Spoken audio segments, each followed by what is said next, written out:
Hey guys, welcome back to the channel. This is story about what if Naruto became a genin and was assigned to Team 7 Part 1. Before I start, please do support for more amazing content and comments for Part 2. Do consider to subscribe my channel and share my video to your friends and check out the description as well. Let's start the video. Just like any other day in Konoha, the village was bustling with lively people and everyone seemed to be in high spirits. Everyone but one genin team. Sasuke, Sakura, and Naruto were all waiting for their sensei to show up and either tell them if they were going to train or do some sort of mission. All of them had scowls on their faces while their anger simmered off of them into the afternoon heat. The trio was just about ready to tear each other's heads off. Kakashi was even later than usual. Ordinarily, he was about 2 to about 3 hours late. Today it was nearing 4 hours, which caused each genin to inwardly vow that they would get back at their sensei, one way or another. Ugh, I should know better than to arrive at the meeting point on time by now. Kaka-sensei is always late no matter what. Naruto seethed. His pent-up anger could probably rival whatever the Uchiha a few feet away from him was feeling. Naruto could just feel the murderous intent rolling of his teammate in waves. Just when the three genin were about to erupt, they all heard a small inaudible poof off to their side. 3 sets of eyes turned to look at where the noise originated. Sure enough, there was their sensei. "You're late," Naruto and Sakura both chorused. "Mama, sorry about that, but you see the new Ika Ika movie came out today and I just had to go see it before the tickets were sold out." Kakashi gave them his infamous eye smile, while his students gave him deadly glares. "Liar!" However, as Naruto yelled this with Sakura, he couldn't help but think that maybe this time his sensei was telling the truth. When it came to those dreadful books, Kakashi was the #1 consumer of them. As Kakashi began to inform them of the mission they would be doing today, Naruto partially zoned out. It has been about 4 months since he became a genin and Team 7 was formed. And of course, it has been about 4 months since he found out about that. Ever since Mizuki revealed to him about the Kyuubi, Naruto hadn't been in the best state of mind. Sure, he kept up his mask of carefree cheerfulness, but on the inside he was a hurricane of negative emotions. He was happy that Iruka finally passed him and became a genin. It meant that he was one step closer to his goal of becoming Hokage. That success had been dampened by learning what he was and why the villagers tormented and hated him so much. It made him feel lonelier than ever when he hoped that, among other things, would change once he became a genin. So much for that hope, Naruto thought bitterly. Being on the same team as Sasuke didn't help matters. He hated it. Sakura he didn't mind, he did have a crush on her, after all. It really wasn't as big as he made it out to be though. He just thought she was really pretty and smart, but personality-wise, well, he just wished she was sweeter. Despite the girl she was constantly beating him up and rejecting him, he couldn't help how he felt sometimes. Then there was Kakashi. Being the prankster that he was and how much snooping he did around the village, he had of course heard of the famous copycat ninja Kakashi Hatake. He had just never seen the man during his academy days. When he first laid eyes on Kakashi, he had really been expecting a more refined, war-experienced shinobi. Not some white-haired dude who looked like he was bored all the time and had about 2/3 of his face covered up. To say that Naruto's excitement deflated would be an understatement. He didn't show it other than the prank he had pulled on the scarecrow. The blonde only wanted to test the skill of his new sensei. The jounin had failed miserably, unfortunately. He could admit that he had underestimated Kakashi though. After seeing the man in action in their mission to the Land of Waves, his impression on the man changed. He admired him a heck of a lot more and really did see him as a role model. Though, when he noticed Kakashi paid more attention to that bastard on his team, he couldn't help but feel disappointed and jealous. He still looked up to his sensei, but he didn't exactly like him. His sensei played favorites and hardly helped him out. He probably thought Naruto as a dead last too. Sometimes he would give Naruto some advice and insight to whatever he was having trouble with, but it wasn't enough. Even Sakura got more attention than he did. And this was why Naruto was loud and obnoxious. He craved attention and he wanted nothing more than to be acknowledged by his sensei. Just some form of praise. Even if Kakashi wasn't his favorite person in the world, he still wanted to be noticed. So that's what our mission consists of for today. Just a simple C rank that should be completed sometime this evening. Naruto snapped out of his daze and shifted his attention to his sensei. During his brooding thoughts, he did hear Kakashi say something about escorting a merchant to the borders of Fire Country and River Country. To keep up with his idiotic act, Naruto whooped. Finally! Another C rank mission. I'm gonna outshine Sasuke team today. Databao. HN in your dreams, dope. Sasuke sent Naruto one of his infuriating smirks. What did you say, team? In truth, whatever that bastard said didn't get on his nerves nearly as much as he made it seem. But sometimes that smirk did irritate him. It made him feel inferior somehow, and he couldn't stand that. Naruto, shut up. Your voice is way too loud, and don't call Sasuke-kun such crude names. And there goes Sakura defending the. It was like a ritual of some sort. Naruto would act his usual annoying self, Sasuke would give some snarky remark to his behavior, Naruto would retort back, and before he could get much in edgewise, Sakura would come in and yell at him for even talking back to her beloved Sasuke. To be honest, even though Sakura always shot Naruto down when he asked her out, Naruto thought that Sakura got rejected a lot worse when it came to Sasuke. Oh well, hopefully one day she'd see past her delusions of the team. But Sakura-chan. Sasuke started it. Naruto whined. Can it, Naruto? You always blame Sasuke-kun for everything. Sakura raised her fist at Naruto, threatening to pound his face in if he complained about Sasuke one more time. He scoffed on the inside. Okay team, let's not dawdle. We need to meet up with our client at the gates, Kakashi instructed. With that said, the Jounin took off towards the village gates with his prized book in hand. The genin followed suit. The walk to the gates was short, and when they got there, their client was already waiting for them. He was a short man who looked middle-aged. He had a kind but forgettable face, and as they approached him he waved. Hello, Koenma-san. I'm Kakashi and this is my team. We will be escorting you today. Kakashi greeted the man after putting his book away. The man gave him a peculiar look after he saw the title of said book. Who could blame him? Yes, thank you, Kakashi-san. I'm very grateful for you and your team to be helping me out. The older man smiled up at Kakashi but gave the rest of his escorts a nervous look. Well, even though this was a C-rank mission, things could go wrong, and this man was putting his life in the hands of one Jonin and 3 12-year-old genin. Not that they weren't incapable of handling dangerous tasks. The mission to the Land of Waves was a success after all, due to all of their cooperation and teamwork. Let's head out now, shall we? Kakashi took his position in the back of the group while the 3 genin all got into formation. Sasuke in front while Naruto and Sakura flanked Koenma's sides. For a few hours everything went smoothly. Sakura would, as usual, start a casual conversation with the client and Naruto would sometimes butt in. Sasuke remained quiet through it all and stayed on guard while Kakashi read his book. From what Naruto could sense, there was no danger. As they were nearing the borders to Fire and River Country, Naruto sensed it. There were 3 other shinobi tracking them.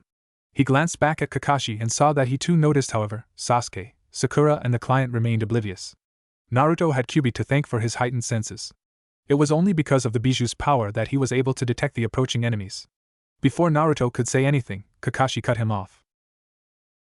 Everyone be on your guard. We're being followed. Whatever Sakura was about to say died on her lips as she tensed. Even though she was used to enemy attacks thanks to their last mission, she still got nervous.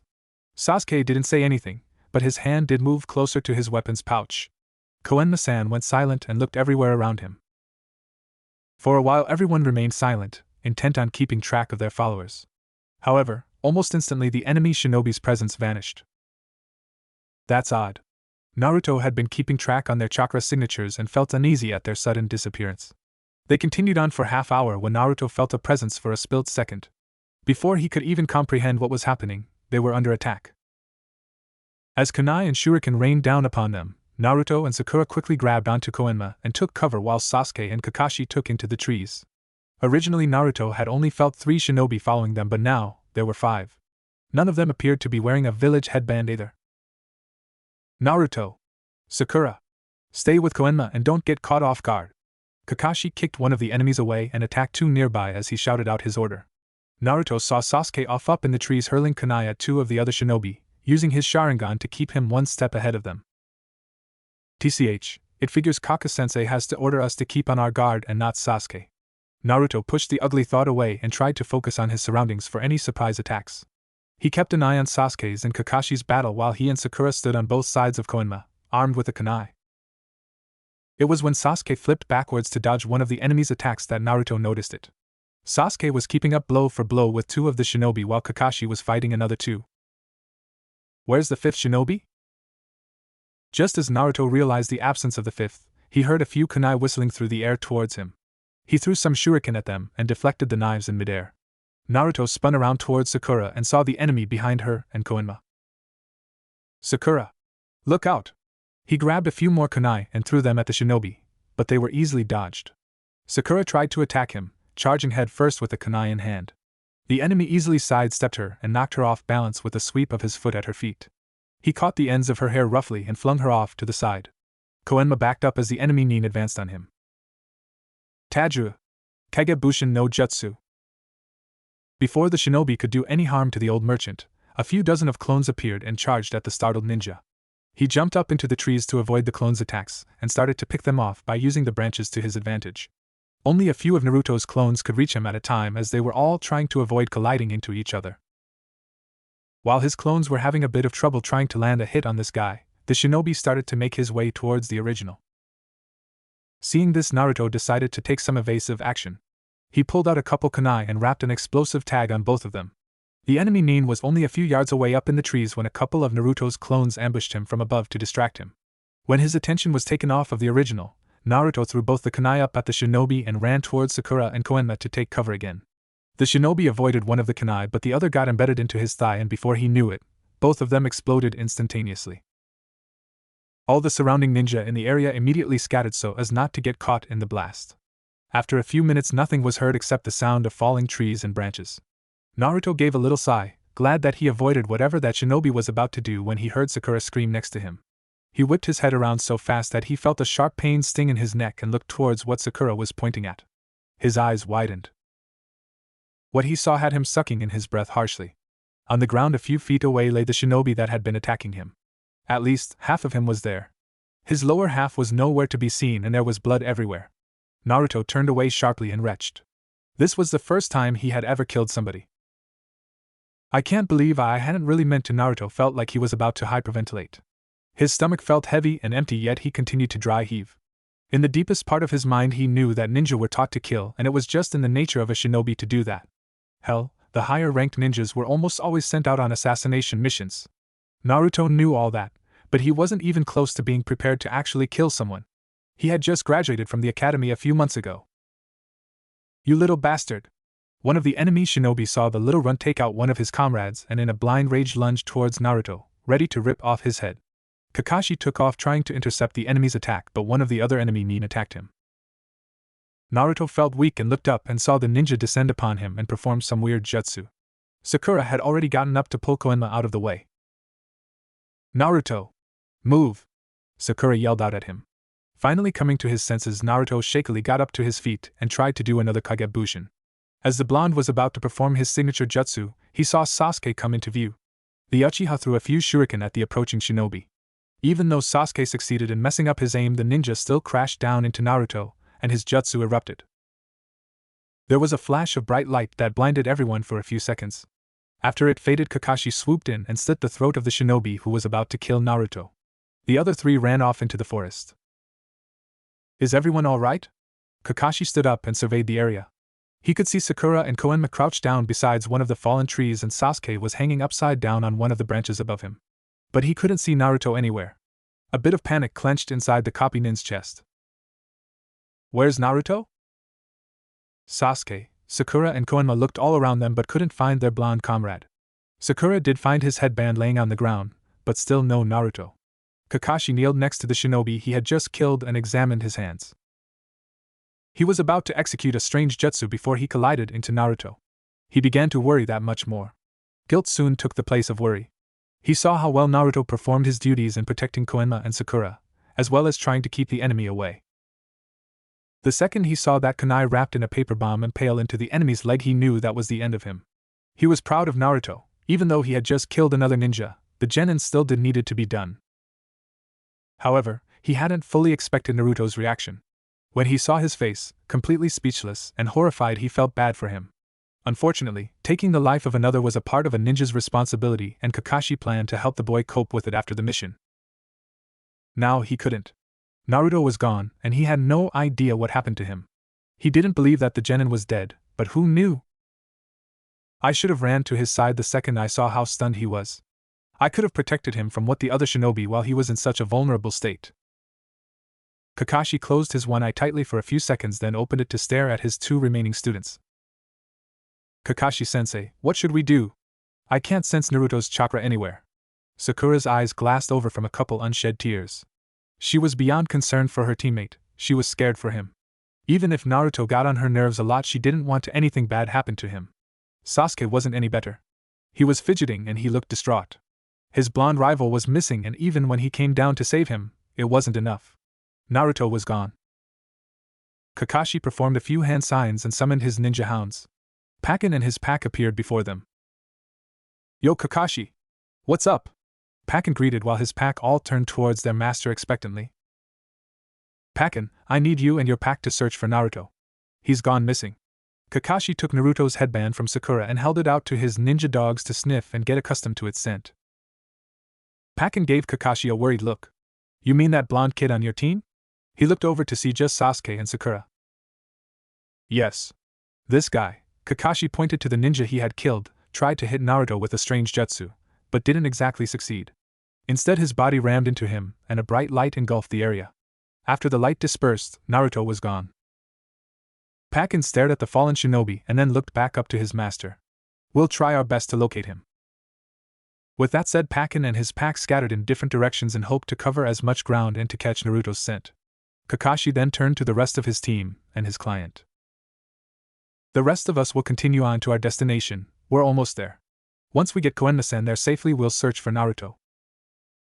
All he got as a response was a soft HN and a discouraged hi. Kakashi knew his remaining students felt defeated. Even if they were about to complete their mission successfully, it just didn't feel like a victory if one of their teammates was missing. Please be alright, Naruto. Why do I feel like shit? Naruto groaned. His eyes felt heavy, his mouth was dry, and his whole body ached. He slowly opened his eyes and stared up at the sky. He was lying flat on his back on the ground, and from what he could tell by the sun, it was midday. That's strange, we left the village around midday with our client. It should be nearing late evening by now. Naruto sat up and automatically, flinching at the sharp pains pounding away in his head. He could hardly bear it. He grabbed onto his head and immediately felt that he didn't have his headband on. He looked around him, but couldn't find it. Damn it! That headband was special. Iruka-sensei gave it to me. Naruto sighed and tried to get up. He was a little wobbly but managed to stand up. He didn't see his teammates or sensei anywhere. In fact, he was surprised to see that he was only a few miles away from the village. How in the world did I get all the way back here? Naruto was a bit taken aback by all this until his mood darkened. They didn't seriously just leave me out here by myself just cause I passed out. But wait, why did I pass out? Naruto couldn't remember much, but the most current events flashed into his mind and he gasped. That's right, I killed someone. Naruto felt sick, but willed himself not to throw up again. Or dry heave, as there wasn't anything left in his stomach. Trying to keep himself from falling over, Naruto began his trek towards the Leaf Village. He started to see the village gates in the distance as he drew nearer, but as he did he couldn't stop the voices running in his head. Murder! You're a murderer! You deserve to die! Monster! Demon! No one wants you around! Why don't you die? The nine-tailed fox that destroyed our village is sealed within you. You are the nine-tailed fox. Everything that the villagers had said to him since he was young kept running through his head and made his headache even worse. As the voices grew louder, he squeezed his eyes shut. They kept echoing away in his head until he suddenly tripped. When he fell, he could smell and feel the blood running down his legs from his harsh fall, but he didn't care. Naruto just laid there feeling lifeless. They're all right. They were all right. I am a murderer, Naruto whispered to himself. He was about to curl into a ball and cry when a shadow fell over him. He looked up and saw a man. A leaf shinobi like himself. Hey there, you alright? You don't look too good. The man kneeled down next to Naruto and put a hand onto his shoulder. Naruto shuddered.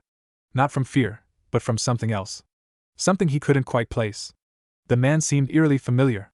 He had spiky blonde hair that reached up to his shoulders and blue eyes. He looked to be around his early 20s too. He continued to stare blankly at the man. Well, can you say anything? The man was a little put off by the strange boy just staring at him like that. He had never seen the child in the village before. He had a weapons pouch that looked to still have some kunai and shuriken in it, so the boy must have been a ninja, but he didn't have a headband. By the look of the boy, Leaf Ninja assumed his fellow blonde couldn't have been more than a genin. All of that, coupled with the fact that the boy was injured and alone, seemed quite strange. Hearing the man speak to him again snapped Naruto out of his trance. Yeah, I guess. Naruto looked down, suddenly very nervous. He had never seen this shinobi in the village before. Of course, he couldn't say he's seen all of Konoha's shinobi, Some of them were Umbu and did S-class missions for years, so Naruto probably had just never seen him before. Ah well, let's get you to the hospital. You have a few injuries that should get checked. Naruto nodded and tried to get up, but his arms collapsed under his weight and fell face first into the ground. He groaned. The blonde tried again to lift himself only to hear the man beside him chuckle. Here, let me help you. The man suddenly picked Naruto up and placed him on his back and started walking towards the village. Naruto was a bit startled. He wasn't used to people helping him, much less touching him without some ill intent. He instinctually tensed up. The man felt the boy go rigid and tried to calm him down. Relax, I'm not going to hurt you. By the way, what's your name, kid? Naruto hesitated for a moment before answering. Naruto.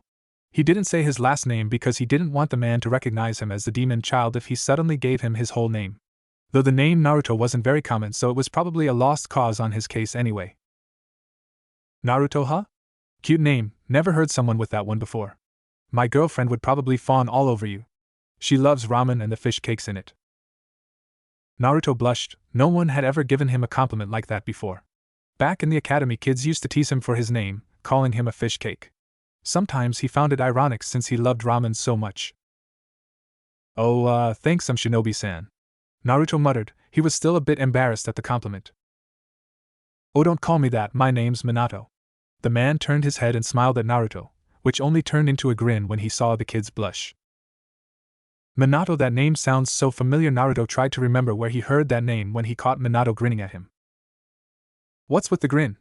Naruto scowled, not liking the man's expression. Minato just laughed. Sorry, was I grinning? It was only because of the blush on your face. Naruto sputtered, way more embarrassed now than he was before. I wasn't blushing. You weren't? Then why is your face so red? It's not red. Something must be wrong with your eyes, cause I'm not blushing.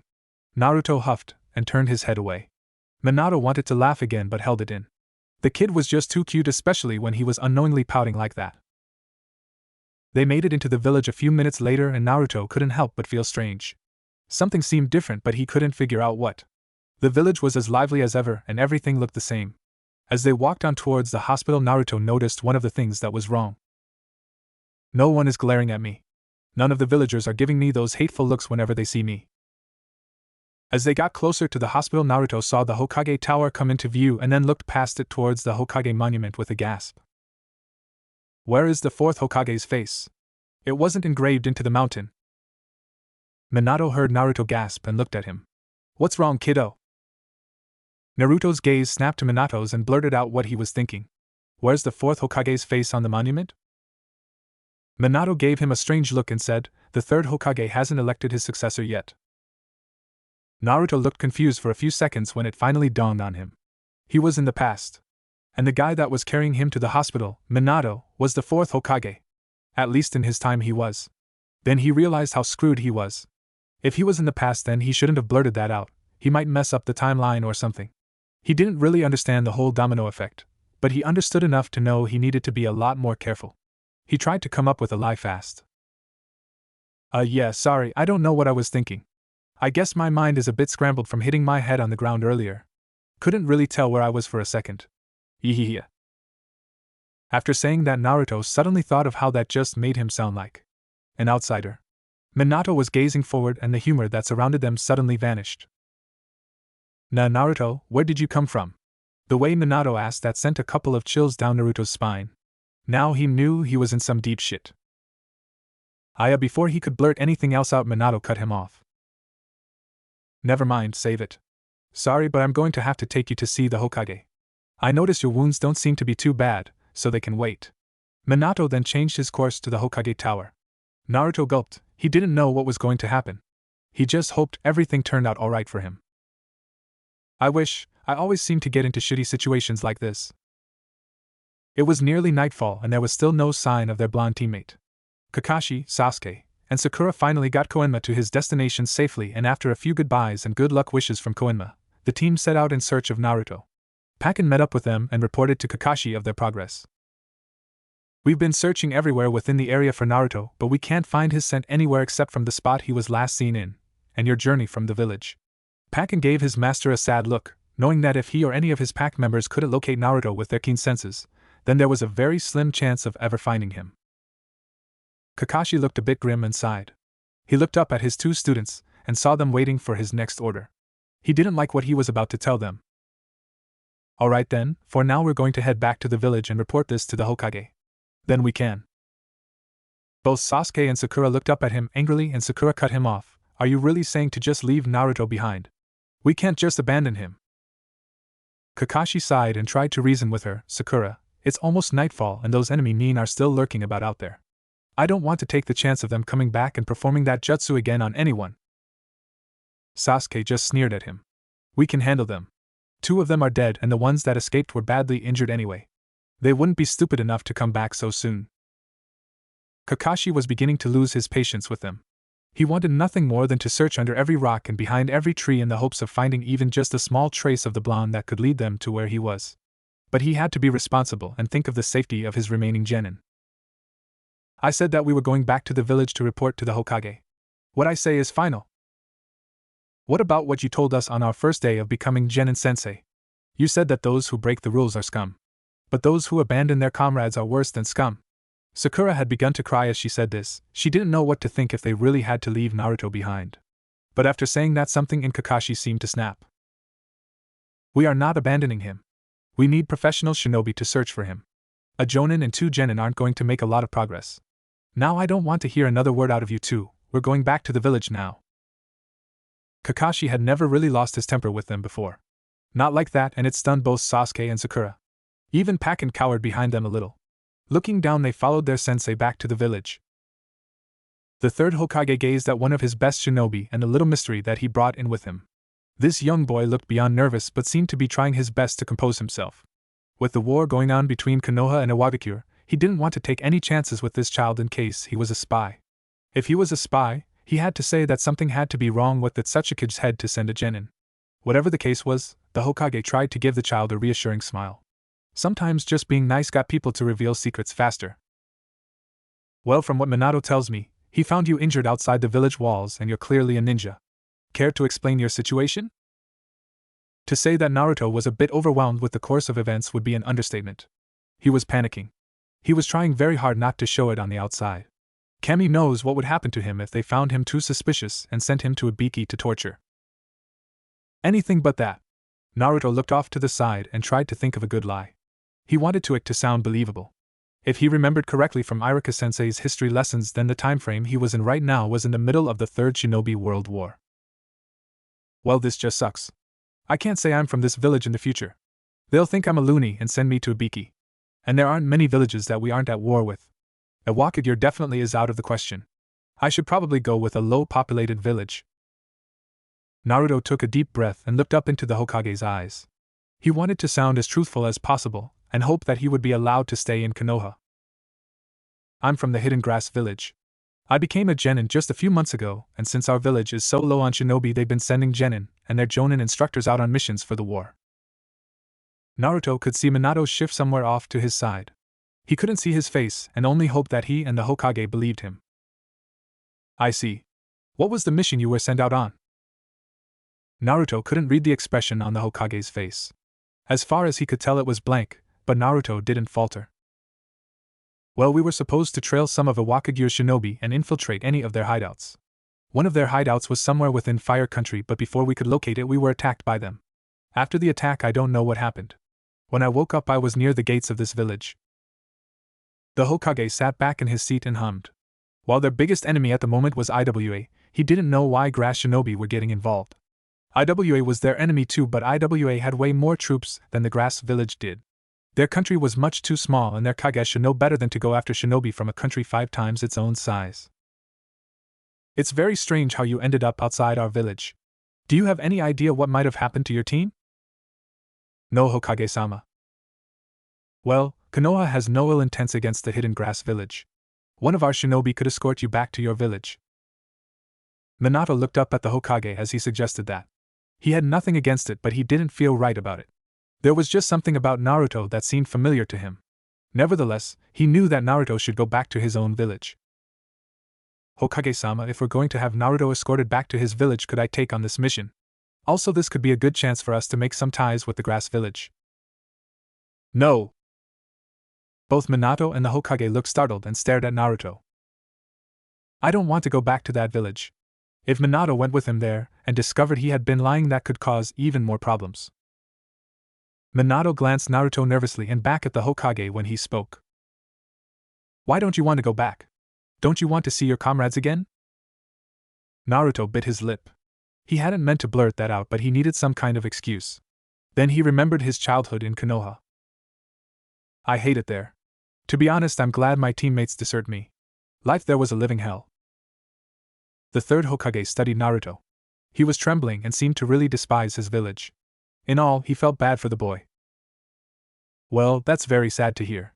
A shinobi is supposed to be loyal to their village and die for it no matter what. I know that, but if you're not strong, they just leave you behind. I don't want to be in a village where I'll just get abandoned again if I'm not strong enough. I would never do that to anyone if I had any true friends. The Hokage was silent. After debating and staring at the boy for a few minutes, he finally spoke. Well, I must say, Naruto, I like your spirit. You seem to be very passionate about comradeship, and that's a true shinobi trait. If you'd like, you can start over here in the Leaf Village as a genin. Naruto's head shot up in disbelief. Convincing the Hokage like that seemed too easy, but he couldn't have been happier. You mean it? Of course. In fact, I already know a suitable team of genin you can join. Naruto was so happy he couldn't contain it. Yes. Thanks, Ji-chan. Minato gasped, and the Hokage sputtered. Naruto, that's not very polite of you to say. Minato stopped short when he heard the Hokage laugh. That's quite alright, Minato-san. The boy is just happy. Now, Naruto, I'll have to fill out some papers for you to be a full Konoha citizen. Could you tell me your surname and date of birth? Naruto stopped the little happy dance he had been doing. Should he tell them his last name? In his time, no one had the name Uzumaki, but now that he was in the past, my parents might be here as well. He shouldn't take the chance of giving away his surname. Just in case one of his parents were living somewhere here in Konoha. I don't have a surname, Ji-chan. I'm an orphan. I don't know who my parents were. Oh, well, I'm sorry to hear that. After a few minutes of uncomfortable silence, Naruto decided to break it. It's alright. Even though I never knew them, I don't let that get me down. And my birthday is October 10th. And I'm 12. You're 12? You look kind of small for your age. Minato was only musing to himself and hadn't realized he said that out loud.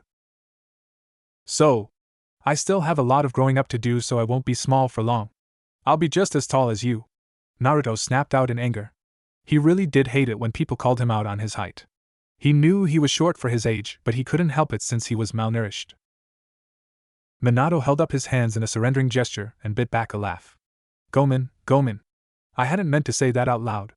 By the way, Hokage-sama, when you mentioned that you had a perfect genin team in mind, did you mean mine? Yes. Since your student Kakashi is about to become a jonin now, that leaves just Obito and Rin. Even though Kakashi will still be assisting you on missions, you still have an incomplete genin team. If you wouldn't mind, I'd like to assign Naruto to your squad. At the mention of his sensei from his time, Naruto's mouth almost dropped. Kaka-sensei's teacher was the great fourth Hokage? Excitement started to run through Naruto's veins. He was going to be on the same team his sensei was on and be taught by none other than Konoha's legendary hero. Of course, Hokage-sama. I think Obito and Rin wouldn't mind having a new teammate. They especially need one to complete their team if they want to join the Chunin exams. Splendid. While I set up Naruto's paperwork, you should bring him down to the training grounds to meet your squad. The Hokage paused for a second.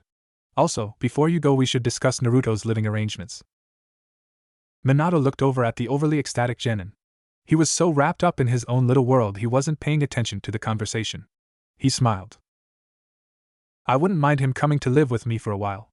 Kushina refuses to live with me for whatever reason at the moment, so Naruto can take the spare room. At the mention of his name, and who he'd be living with for a while, Naruto suddenly threw himself at Minato and hugged him tightly.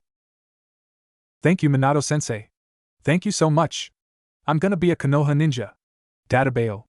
Naruto let go and jumped up and down all around the office, too thrilled with everything that he didn't notice Minato's shocked face. I've only ever heard Kushina say that phrase, however he beamed.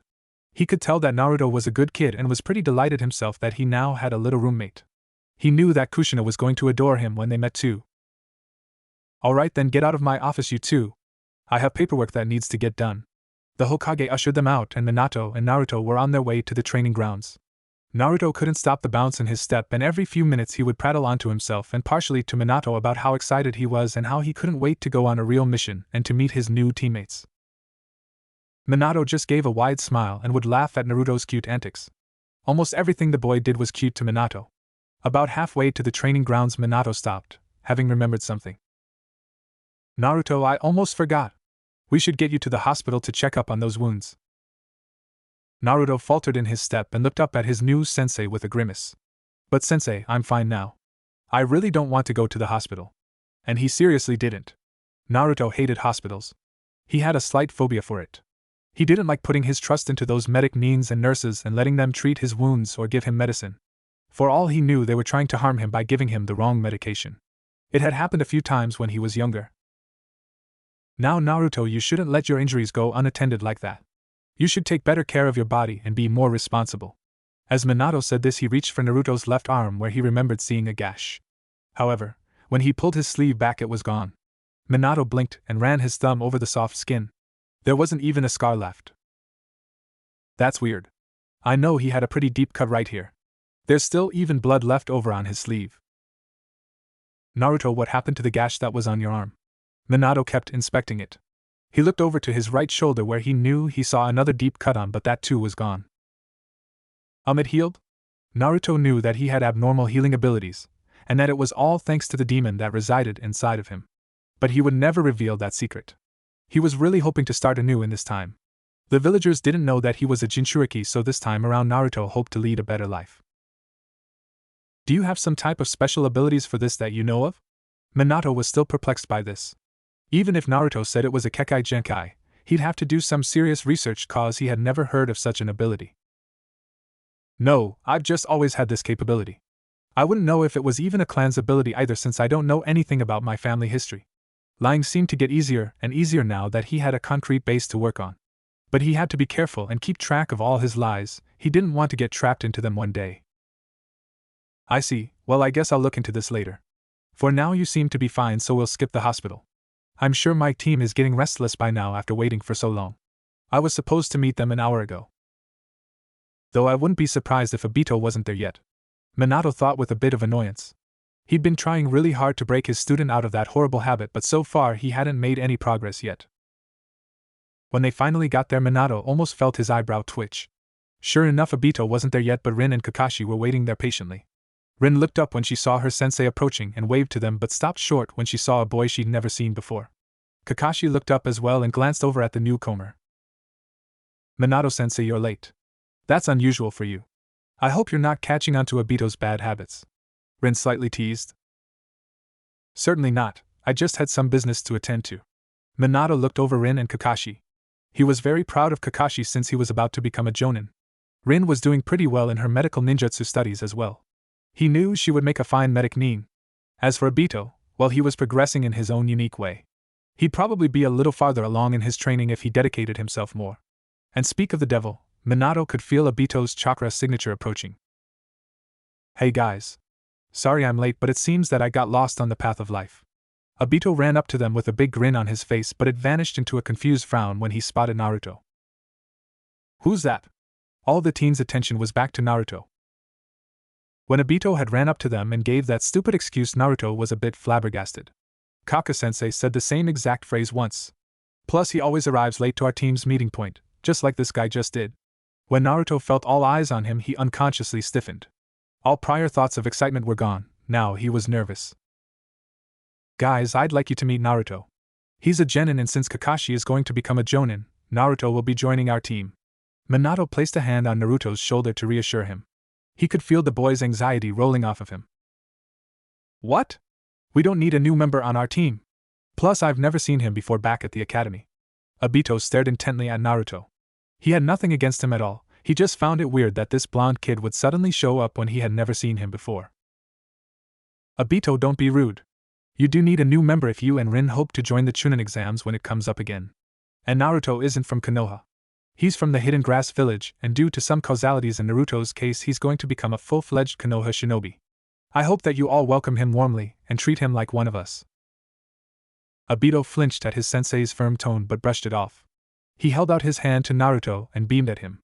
Naruto looked up at Obito and then at his hand and after a few seconds, cautiously grabbed it. Obito gripped Naruto's hand firmly and shook it. Sorry about that, welcome to the team. I hope you know I'll kick your butt when we spar. Naruto couldn't help but grin. I think I'm going to like this guy. Oh yeah? We'll see about that. I'm pretty good in taijutsu. As Obito let go of Naruto's hand and turned around to greet Rin, Naruto saw the symbol on his back. He's a part of the Uchiha clan? Wow, he acts nothing like that bastard Sasuke. Hello Naruto, I'm Rin.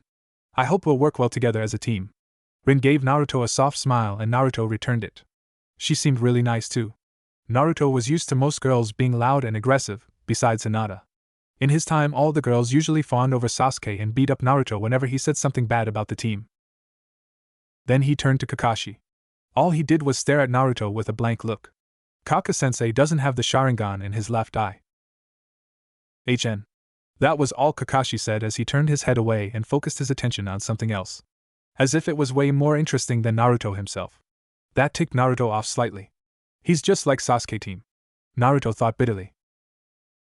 Minato noticed Kakashi's behavior and sighed. He should have known Kakashi probably wouldn't take well to a newcomer. Especially an outsider. Well, he could only hope that as time went by he'd slowly accept Naruto. Even if Kakashi was an excellent ninja and a genius in his own right, he still had a lot to learn about life in itself. Don't be such an ass, Kakashi. Why don't you introduce yourself? Obito noticed the cold shoulder that Kakashi was giving Naruto and didn't like it. Well, it was more that he just didn't like Kakashi's attitude in general and literally dreamed of putting the bastard in his place. Kakashi sent a glare in Obito's direction and snorted. There's no point in introducing myself since you already blurted out my name, idiot. Before Obito could let out his outburst, Minato stepped in. Well, now that we've all been acquainted, why don't we go out for some ramen? I just got back from my mission earlier today, and I don't have anything planned for you guys yet. Plus we can get to know Naruto a bit more too. At the mention of ramen, Naruto cheered. He wondered if Tsuchijizan would be there. Now that he thought of it, he would probably be a lot younger. And I Am Nichin was either very young or hasn't even been born yet. Back in his time, those two were one of the few who were kind to him, and he couldn't wait to see them now, even if they wouldn't know him. Ramen again, sensei? I think you only want to go there to see if Kushina is there. Rin gave Minato a knowing smile. Even if the entire village knew that the two were an item now, it was still funny how they interacted with each other. After being gone for a while on missions, they always pretended that they weren't purposely going to see the other. They'd instead accidentally bumped into one another in some place they were commonly found at. It was kind of stupid really, but it was like a game to the two of them. What? I was only thinking of taking my wonderful team out for some of the best ramen. Naruto seems pretty excited about it. Minato started to walk off in the direction of Ichiraku's while hiding a grin. Naruto quickly followed after him while the rest of them dragged their feet behind them. That's because he doesn't know the hottest gossip going around the village at the moment. You and Kushina have weird ways of showing your affections for each other, and everyone's noticed it. Obito walked up to Naruto and threw his arm around his shoulders. I'll tell you everything there is to know about the village. Gossip, best training grounds, who to watch out for and secret tunnels that I discovered. Naruto could see the mischief running in Obito's eyes and couldn't help but laugh gleefully, the mischief showing up in his eyes as well. As if he needs to be influenced by a dead lass like you. He'll probably get kicked out of the village if he hangs out with you and picks up on your bad habits. Kakashi sent a glare at Obito. He never liked how he was always breaking the rules and getting into trouble. If this Naruto character was going to be a part of the team, he certainly didn't want him to be like Obito. Unfortunately for him, Naruto and Obito were like two peas in a pod. He wouldn't get kicked out and I'd be a great Konoha role model for him. Minato smiled as they approached the ramen stand. He was relieved that his team had accepted Naruto so warmly. Well, 2/3 of his team anyway, but he was sure Kakashi would warm up to Naruto eventually. He tolerated Obito, so he was bound to accept Naruto as well. When they finally got to the stand, they all took a seat. Naruto sat between Minato and Obito. It seemed that he didn't really want to leave Minato's side just yet, but was really getting along well with Obito. Kakashi took his seat next to Obito and Rin sat next to him. It seemed she still had that crush on Kakashi. Minato, how nice to see you. Though I'm sorry to say that Kushina isn't here. Tucci came up and smiled at Minato, who coughed into his hand. Why does everyone think that I tried to meet her here? I'm only treating my team and our newest member to ramen. Minato looked away and muttered under his breath. Though I had hoped she would be here. Naruto didn't hear whatever Minato said. He was too stunned at how young Tucci looked. He almost didn't hear the man talk to him. Oh ho, you do have a new team member. I must say he looks quite a bit like you, Minato-san. What's your name, son? Naruto was a bit taken aback. I look a little bit like the Yondaime? A weird but good feeling crept through Naruto's chest when Tucci made that observation. He felt Minato ruffle his hair, and he snapped out of his daze and looked up at him to see a heartening smile. He looked away and smiled shyly before looking back up at Tucci. My name's Naruto. After he revealed his name, Tucci burst out laughing. Naruto's face went up into flames. He knew why he was laughing. Naruto, I see. Do you like ramen? Tucci starting to gather ingredients to start preparing. Forgetting his embarrassment, Naruto beamed. Hi. I love ramen, it's the best food in the world. I'd like 2 bowls of miso ramen, and another 2 bowls of barbecue pork. Minato sputtered. He eats as much as Kushina does. Naruto, that's a lot, can you really eat all that? His sweat dropped, he could already tell he was going to go broke after this meal. Tucci let out a loud laugh, he liked this kid a lot. I guess your name is very fitting for you then. I'll write 2 orders of miso and 2 orders of barbecue pork coming up. What are the rest of you going to have? The rest of them all ordered 1 bowl of ramen, and when their food was placed in front of them they couldn't help but be amazed at how fast Naruto could eat. With everyone's attention on the new genin, Kakashi quickly pulled down his mask and ate his ramen. When he was done he noticed that Naruto was already on his 2nd bowl. Where does he put it all? He's like a bottomless pit. Kakashi felt bad for Minato.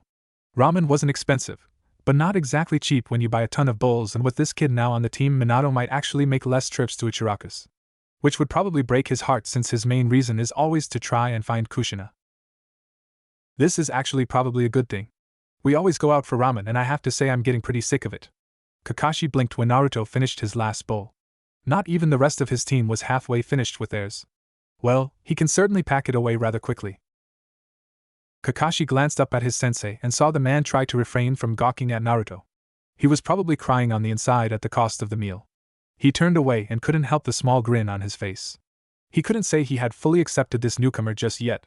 He was an outside and could betray them one day, one could never know during these times of war. But the blonde was very interesting. Kakashi would be lying if he said he wasn't curious about Naruto's past. Questions of why Naruto left his previous village and how he ended up here were primary thoughts in his head at the moment. And he couldn't shake the slight feeling of aversion towards him. To Kakashi, rules was his way of life and it governed every waking moment of it. The fact that Naruto abandoned his village and even joined a potential enemy to his village gave him a bad impression on the blonde. Naruto was a very interesting but mysterious person. The blonde genin seemed to wear his emotions on his sleeve and Kakashi could easily read his face like a book, but that was what made him suspicious. It could all just be a mask. He noticed the peculiar look he made when Tucci said he looked like Minato. Anyone else could have thought the expression was just of mild surprise, but Kakashi saw something else flash through his eyes. Whatever it was, he wanted to get to the bottom of it. It was his duty as a Konoha shinobi to protect his village from any potential threats. Well, Naruto, and I should be going. I need to help him out with a few things before it gets too late. Meet me at the training grounds tomorrow morning at 9, and Obito, don't be late.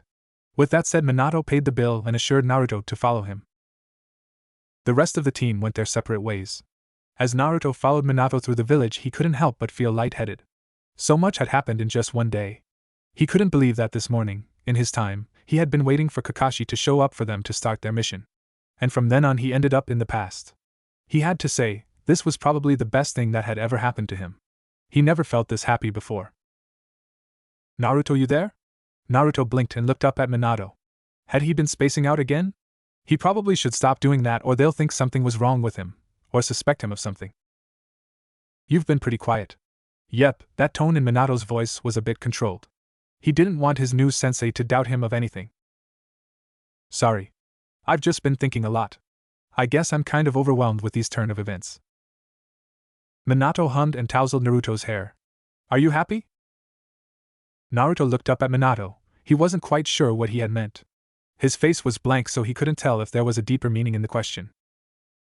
What do you mean? I mean, are you happy with joining this village? You just abandoned your old village and the people that you grew up with. Despite what you said earlier with the Hokage, are you sure you're happy? Naruto dropped his gaze. In a way, he did feel like he just left his old village. Not grass, of course, but the village from his time.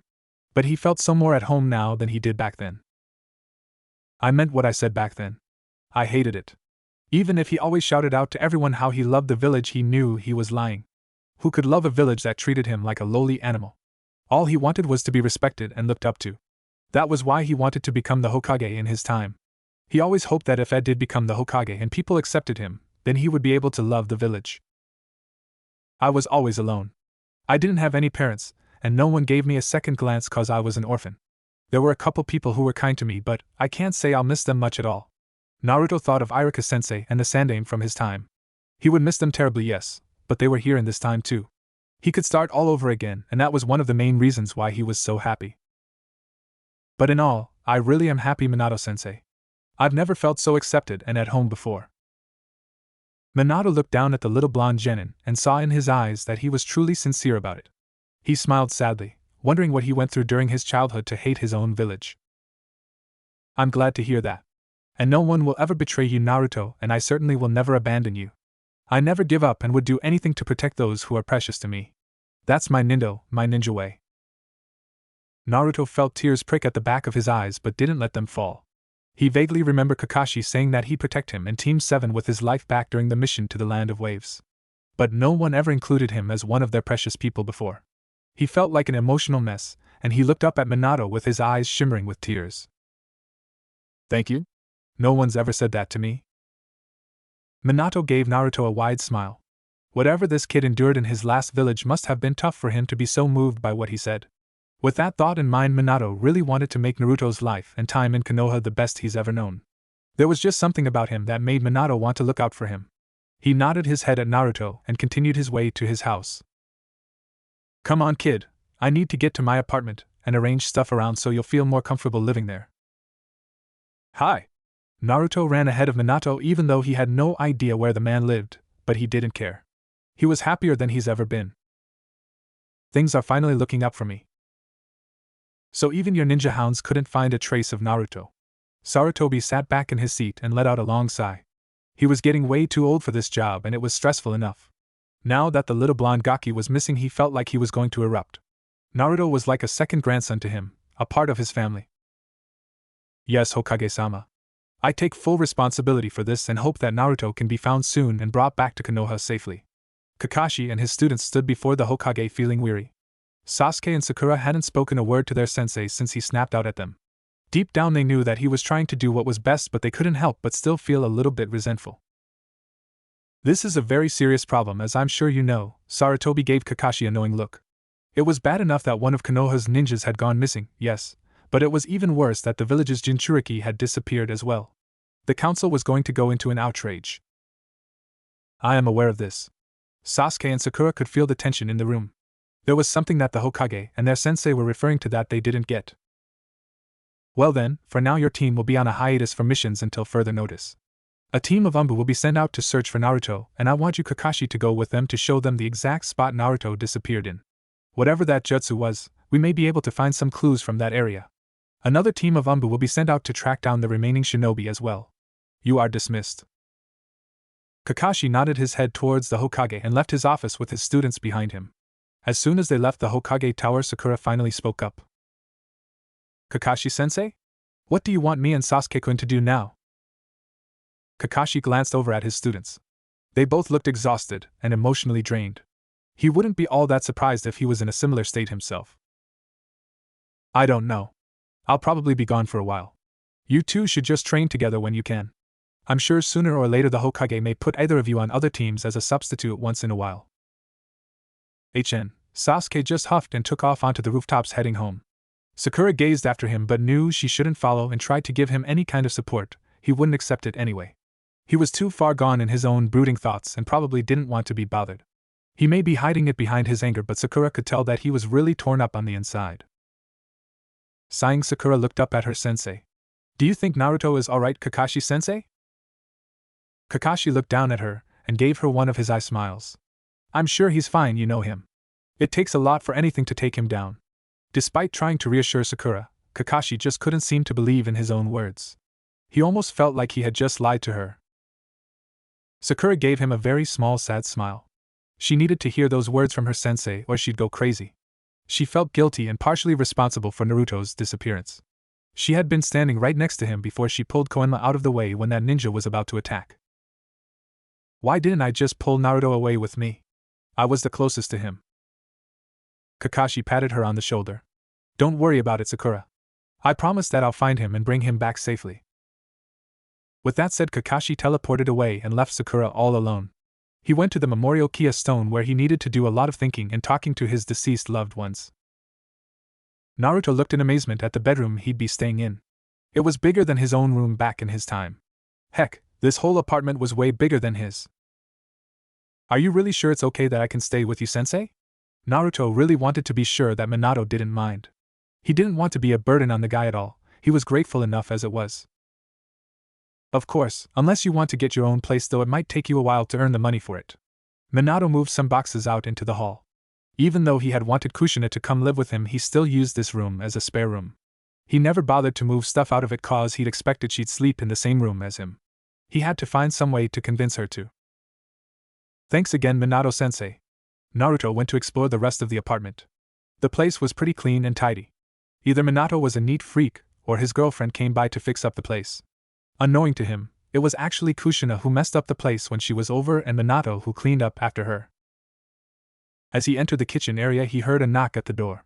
He peeked around the corner, and saw Minato open the door and greet someone. Kushina. I thought you would be out on a mission. Since he hadn't seen her at all in the village, he had assumed that she would be. I just got back from it, and when I heard that you were back as well, I decided to drop by with some ramen. Kushina held up the package of ramen and gave Minato a big happy grin. Ramen, Kushina, that's all you ever bring over. Don't get him wrong, he loved ramen too, but wasn't obsessed with it like she was. It's the best food ever, that's why. Oh. Who's that? Kushina noticed a young boy peeking around the corner from the kitchen. When Naruto saw that he had been noticed, he stood frozen. What should he say? When he first laid eyes on her, he couldn't help but think how pretty she was with her long red hair and violet blue eyes. Minato glanced back at him and gestured him to come closer. After hesitating a few seconds, he did. Kushina, this is Naruto. He just joined Konoha as a genin and is now a part of my team. Naruto? Kushina blinked and looked down at the blonde boy. What a cute name. Kushina knelt down and gave Naruto a fierce hug. His face turned beet red. There it was again, someone calling his name cute. He awkwardly hugged back. Where did you come from, Naruto? Oh. Do you like ramen? If not, you really have to try some, it's the best thing ever, Databane. Wow, look at your eyes, they're such a bright blue. Kushina rambled off and Naruto just stood there feeling a bit overwhelmed. He didn't know what to say or what to do. All he did know was that he wondered if he was sick, he felt way too hot right then. Minato watched Kushina hammer the poor boy with questions and praise. He almost felt bad cause he could see that Naruto was completely flushed and didn't know what to do. The kid probably wasn't used to such attention all directed at him. Taking pity upon him, he decided to interject. Kushina, you're smothering the poor boy. Eh? Kushina finally let go of Naruto, realizing she had been hugging him a bit too tightly. Sorry about that. I guess I got a bit carried away. Kushina smiled sheepishly and stood up. Naruto opened his mouth to say something but couldn't. He had never felt so shy around anyone before. Sure, he was a little bit shy around his crush Sakura, but he always covered that up by talking a lot. I think you stunned him speechless. And look at the size of that blush on his face. Minato couldn't help but tease the boy, which seemed to snap Naruto out of it. I'm not blushing. You need some contacts or something, old man. I'm nowhere near old, I'm 25, but I can see that you're immature since you've got a hot temper. It was very hard to get Minato to lose his cool, and he always used that to his advantage when he ruffled other people up. I'm not immature at all. Becoming a genin is also a step towards adulthood, which you're far from. Both of them suddenly stopped when they heard a stifled giggle. It was Kushina, and she finally burst out laughing when they looked at her. Wow, you two look so much like each other that it almost looked like Minato was bickering with a chibi version of himself. Minato and Naruto glanced at each other, then looked away. That was also the second person who said that he looked like the yandere. Personally, he really didn't think so. Why would anyone think that someone like him would look even remotely similar to a great shinobi like Minato? Do I really look like him? Naruto hadn't meant to stutter or to sound so timid. There was just something about the woman that made him that way. Kushina smiled warmly down at him. He was adorable. Hi, it's really strange, but you share some of the same features. Are you embarrassed that you look a little like your new sensei? And no, I mean well. Minato picked up the ramen Kushina set down on the floor and walked past them towards the kitchen. Come on, Chibi, Kushina, we should eat before the ramen gets cold. Naruto growled under his breath but followed him and Kushina into the kitchen. They all sat down at the table and Kushina pulled out 5 bowls of ramen. Originally it was supposed to be 2 for Minato and 3 for her, but she gave Naruto most of her share. So Naruto, you never told me where you're from. Naruto paused for a second when he was about to inhale his food, then answered. I'm from the Hidden Grass Village. He continued on to tell her the story he had told the Hokage and Minato. Kushina listened attentively, and at the end gave him a sorrowful look. Don't you miss your old village? No, not really. Naruto had come to terms with himself when Minato had asked him the same question earlier. He was happy to be in this time now and didn't want to go back. You know, you kind of remind me of myself. Kushina gazed down into her bowl of ramen as some memories washed over her. I'm not originally from Konoha either, you know. I was born in Yuzushiogakure in Whirlpool Country. Naruto's eyes widened. He had never heard of that village before and was kind of amazed and curious about it. That country was never mentioned in Irika-sensei's geography lessons before. Then again, he had skipped a lot of his classes during his academy days. If you're from another village, then why are you here? Kushina smiled sadly. Because the village along with the country is no more. Konoha and my village had very close ties too, so I came to live here when I was very young. What happened to Yuzushiogakure and Whirlpool Country? Naruto was kind of shocked that the place Kushina was born in was gone. It was destroyed. She didn't elaborate any further on it. Oh, I'm sorry. Don't apologize. Things happen for a reason, and if I hadn't come to Konoha, then I would have never met Minato. Kushina turned to Minato and gave him a loving smile, which he returned. Naruto watched as the two shared a long, caring look. It was sweet but also a bit creepy. Why do adults always have to stare at each other like that anyway? Even he didn't stare at Sakura that intently. However, he was just a kid. His silly infatuation with Sakura couldn't compare to true love. After a few minutes, Minato looked away and grunted, and Kushina looked down, letting her hair cascade around her face and shoulders to hide a small blush. Well, it's getting late. Naruto, you should head off onto bed. We'll be getting up early tomorrow and it'll be your first day of training with the team. Minato got up and started to collect the dishes and put them into the sink. Let me help you, Minato. Kushina got up as well and walked over towards him. Naruto slid out of his chair and with a small goodnight directed at the 2 lovebirds he went off to bed. When he was all snuggled in his blankets and about to fall asleep, he heard a small crash and dishes breaking from the kitchen and Kushina shouting out apologies. He smiled and went to sleep. The next day didn't go off on a good start. Naruto woke up to find himself on the floor and entangled within his blankets. He sat up and looked around the room, vaguely remembering the previous day's events. So it really wasn't a dream after all. He smiled to himself, but it quickly vanished. He had slept in his clothes from yesterday and didn't have any fresh clothes to put on. Normally he didn't care. He was a boy and would often rewear clothes a few times before he'd wash them. But the ones he was currently wearing had a slight odor coming off of it. Naruto, are you up? Minato opened the door and looked down to see his newest student tangled up in his blankets on the floor. Repressing an amused grin, he asked the first thought that came to mind. What are you doing? Naruto half glared up at his sensei and looked away, pouting. He knew the older man was getting some enjoyment out of his predicament. Nothing. I woke up in this position. Naruto got up and unwrapped the blanket from around him before he tripped over it. By the way, sensei, do you have anything that I could wear for today until I can get some clothes? Minato then took in his student's appearance. Rumpled clothing that looked slightly dirty with some rips and tears and blood on it. Despite all that, the boy's outfit was incredibly bright because of all that orange. It was an eyesore really, and he briefly noted that in that attire he could easily get spotted by enemy Nin while out on missions. He'd have to change the boy's sense of style or something. Well, I don't have anything in your size. What did the kid wear? A size 0 or something? But don't worry. I can use a seal on some of my clothes to shrink so it'll fit you. Minato walked into his bedroom and Naruto followed after him. He took out a pair of common dark blue ninja pants and a mesh shirt along with a black t-shirt. Naruto made a slight disgusted face. Don't you have anything in orange? All those dark colors are dreary looking. No, I don't, and you shouldn't wear such bright colors, Naruto. Wearing all that orange will allow your enemies to easily spot you. Why, I love orange. It's a great color. Databao. Yes, but you'd be doing your enemies a favor on the battlefield, and it'll make it harder for you to conceal yourself. I've done fine wearing this color so far, so I don't see the problem. Naruto muttered to himself. Minato could see he was going to be stubborn and not be persuaded out of abandoning the color. He sighed. Well, maybe if you wore it in less volumes it'd be okay. But for now, this is all I have for you. Minato drew a small circle on the floor and continued putting in some complicated designs into it. When he was done, he laid the clothes out over it and stood up. He performed a few hand signs, and in a puff of smoke the clothes shrunk to Naruto's size.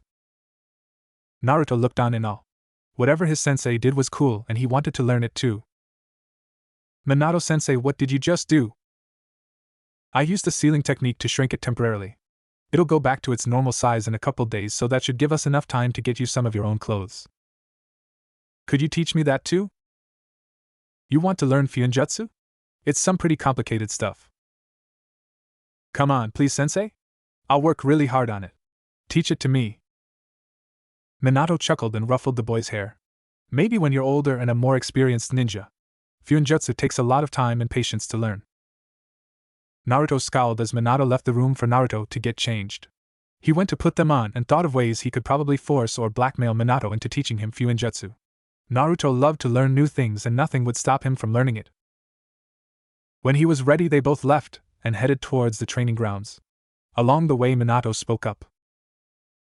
Oh Naruto, I know you've just joined the team and all, but you know that Kakashi is going to become a Jonin, right? Naruto nodded, so Minato continued. Well, just to be formal, you might want to get Kakashi a small gift to congratulate him. Naruto's face scrunched up till his eyes were only slits and frowned. Why should I?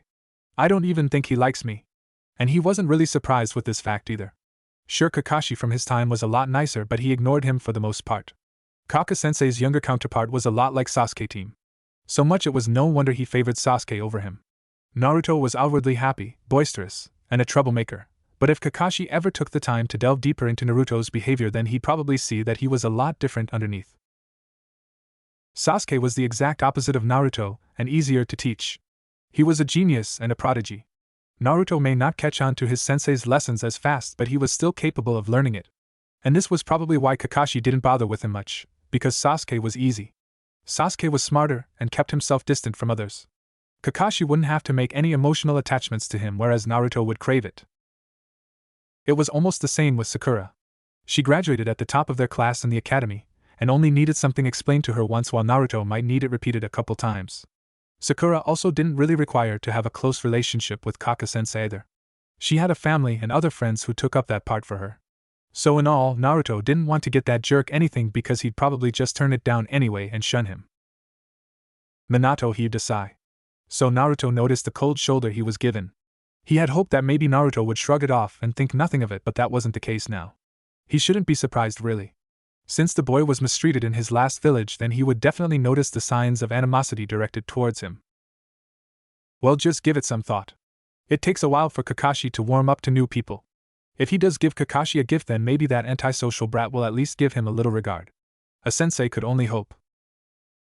When they reached the training grounds on time, Minato wasn't surprised at all to see Obito not present. Oh well. Good morning, Rin. Kakashi. Kakashi and Rin both greeted their sensei, but Kakashi ignored Naruto when Rin gave him a warm hello. Naruto gave Rin a cheery good morning and then turned to Kakashi to at least say hi, but he got nothing out of the soon-to-be Jonin except a HN. What was with socially inept people and their HNS? Last time he checked, that wasn't a real word or form of response. Naruto let it go and waited for Minato's instructions, but they never came. Instead, they all just stood there waiting for Obito. As the time went by, Naruto got a little bit more and more vexed. I can't believe I'm always stuck with a team that has that one member that's always late. After about an hour and a half went by, they heard rapid footsteps approaching them. When Naruto looked up, he saw Obito running towards them with a big grin on his face. Just like with Kakashi from his time, Naruto shouted, "Hey! You're late!" Obito suddenly came to a halt before them, a little surprised at Naruto's outburst. In fact, the rest of Team Minato were a little bit taken aback. However, Obito still continued with his usual response. "Sorry I'm late, guys, but a little old lady needed some help bringing her groceries home, so I decided to help her." Obito, you know the rules. A ninja should never be late to anything no matter what. Your bad conduct is unbecoming of you as a Konoha shinobi. And lying about your tardiness is even worse. Naruto was a bit shocked to hear Kakashi say that. He was so stern and hard set on rules, unlike his future self. Kaka-sensei may have a bit strict occasionally, but he always had an aloof nature about him. He wondered what could have changed him to actually act more like Obito in the future. I wasn't lying at all. Obito despised Kakashi and all of his stupid rules. He did follow them, but sometimes rules were meant to be broken. Nevertheless, Kakashi still scoffed at Obito and was about to retort when Minato butted in. Now, Kakashi. You shouldn't accuse Obito of lying, you don't have any proof that he was. Ha! See, Minato-sensei. And Obito, you should at least try to get here on time regardless the excuse. Kakashi does have a point in shinobi conduct. Obito visibly deflated. He knew that Minato never took sides. He was very neutral when it came to their senseless bickering, but always put an end to it before it got out of hand. Obito turned his head away from the bane of his existence and then saw Naruto. He grinned and walked over to him and gave him a happy good morning. Naruto responded back but was still a bit miffed at him. He hated waiting around, he'd already done enough of that to last him a lifetime. Okay team, today we're just going to do a little bit of sparring. Since Naruto is new, we all need to adjust our teamwork and understand each other's strengths and weaknesses. Minato looked over Rin, Obito, and Kakashi. He knew all of their capabilities and was deciding who to pair off first with Naruto. Rin, how about you start it off first? You're both only allowed to use taijutsu, nothing else. Naruto and Rin walked out into the field and stood a few feet away facing each other. When Minato gave them the signal to start, they both lunged towards each other. It had lasted for about 10 minutes, but finally Naruto won the match in the end only because he had much more stamina. The boy certainly can take a few hits but doesn't have much grace at all. He actually charges in blindly. Minato pondered over this while his students walked back towards him. With the kind of endurance Naruto possessed, he would surely turn out to be a formidable ninja with the proper training. Okay, Obito, you're up next. Same rules apply, only taijutsu. Nothing else. The two genin walked back out into the field and faced each other. Obito was grinning, excited to get a chance to spar with Naruto and see the blonde's skills. He was really tired of sparring against Kakashi, mainly because he usually lost, but that was besides the point. After Minato gestured them to start, they both went on the attack. Obito was fast and dodged most of Naruto's punches, and went in to do some damage to him. However, when Obito did manage to land a hit on Naruto, he noticed that it hardly fazed the small blonde. He found that kind of weird and tried to put more power into his attacks, but nothing really seemed to affect him. When Naruto finally did catch Obito off guard and land a hard punch on him, Obito went flying backwards and hit the ground harshly. That hit practically knocked the air out of him. Before Naruto could score another hit on him, Obito leaped backwards and went on defense, trying to find a weakness in Naruto to defeat him. Not finding anything, Obito continued his assault, trying to at least tire Naruto out, but the blonde just kept on coming. Neither of them showed any signs of giving up. They continued on for a while, nearly 20 minutes, until Minato finally called the match and ended it with a tie. Obito leaned over himself and tried to catch his breath. He was completely worn out. If their spar had continued, there was no doubt he would have lost only because he couldn't keep up with Naruto. Nice job, guys. I didn't think your match would ever end. Alright, Kakashi, it's your turn. Obito walked over to his sensei and then slumped to the ground. He felt exhausted. He never felt this kind of overexertion with Kakashi, cause their spars never lasted that long. Kakashi slowly walked out onto the field to face Naruto. When he stood before him, he didn't even take up a fighting stance. Naruto quirked an eyebrow at him in confusion. Why wasn't he taking the formal fighting stance at the start of a friendly match? Aren't you going to at least put up a defensive stance? Kakashi just stared at him with cold eyes until he finally answered. This won't be much of a fight, so I'm not going to bother. Naruto felt his blood boil. There wasn't anything that infuriated him more than being underestimated and looked down upon. Until now, he had only considered Sasuke as a rival. Now Kakashi was on his list. He would show him what he was made of and get the respect he deserved. Minato immediately felt the tension in the air when Kakashi and Naruto stood before each other. He could already tell that the match probably wouldn't end too well. After hesitating for a second, Minato finally told them to start. Naruto stood stock still as he sized up his opponent. Kakashi continued to stand there, probably waiting for Naruto to make the first move. Since Kakashi was already on a Jonin level, it wouldn't be smart to charge in recklessly like he was used to doing. Although the only reason he did do that was mainly because he knew it caught people off guard and he'd use that to his advantage. But instinctively he knew that wouldn't work on Kakashi. Naruto would have to rely mostly on tricks and maybe even some cheap moves, but that would be a last resort. He didn't like using cheap shots to win a match. What's the matter? Too scared to charge at me with any attacks? Kakashi was trying to taunt Naruto and he knew it, but he wasn't going to let that get to him. He could be level-headed when he wanted to be. He wasn't going to fall for some stupid jibes that would ultimately cause him to make careless mistakes and land himself into a trap. Not going to make the first move then, huh? Fine. Before Naruto could blink, Kakashi was gone. His eyes widened and tried to see which way he went and to take in his surroundings fully so as not to get caught off guard. Suddenly Naruto faintly felt Kakashi's chakra behind him in his blind spot and lifted up his arm to block the attack aimed for his head. He successfully blocked it but didn't see the kick that connected into his back. Naruto went flying forwards, but before he hit the ground he thrust his hands out to cushion his fall and pushed himself back up onto his feet, then bounced backwards a few meters. Kakashi had disappeared again. He was using his agility to get into Naruto's blind spot to attack instead of facing him head-on. Starting to get frustrated, Naruto tried to calm himself down. Letting his angry rule over his actions now would definitely result in his utter defeat, and if he lost he'd at least make an impression upon Kakashi first. Naruto didn't have much control on his chakra since he had such vast amounts of it, but he at least knew how to use it to help him detect enemies. With so much chakra to his disposal, he could release it around him to cover a certain area, and when another ninja crossed into its proximity he would know before they'd even land a hit on him. The only downside to this was that once an enemy crossed into it they would feel his chakra bubble, and then probably switch to long-ranged attacks from some hiding point. But since this was only a taijutsu match, Naruto just might have the advantage. Without any warning, Kakashi appeared again, but this time Naruto was ready. The second Kakashi entered Naruto's field of chakra he faltered. Naruto used Kakashi's sudden surprise and threw some shuriken at him, not aiming for any vital points but just enough to distract him by dodging. After Kakashi avoided the shuriken, Naruto ducked down and dashed towards Kakashi and delivered a sharp upper kick to his jaw. Naruto smirked when Kakashi went soaring up into the air, pleased that his plan had worked. Just as Naruto was about to jump up and send Kakashi crashing down with another kick, he gasped. Kakashi had already recovered from the blow in midair and flipped backwards and landed on the ground. He then sprinted forward and tried to knock Naruto off balance. Naruto lurched forward to meet him head-on, hoping to overpower Kakashi with his strength. What he hadn't expected was for him to vanish just as they were about to collide into each other. Surprised, Naruto stumbled over his own feet but caught himself before he fell. When he regained his balance he froze when the cold steel of a kunai pressed into his neck. Without him even seeing it, Kakashi had maneuvered around Naruto till he was behind him and caught him in a death hold that would have surely killed him in an instant if they had ever met on the battlefield. Kakashi wins. Alright, that was pretty good, you guys. Minato had been a bit stunned while he watched their fight. He certainly noticed that little chakra field that Naruto had put up and he was a bit impressed. Even though the match had only lasted for about 5 minutes, he had to say that Naruto was showing a lot of potential. Kakashi pulled the kunai away from Naruto's neck and stepped away.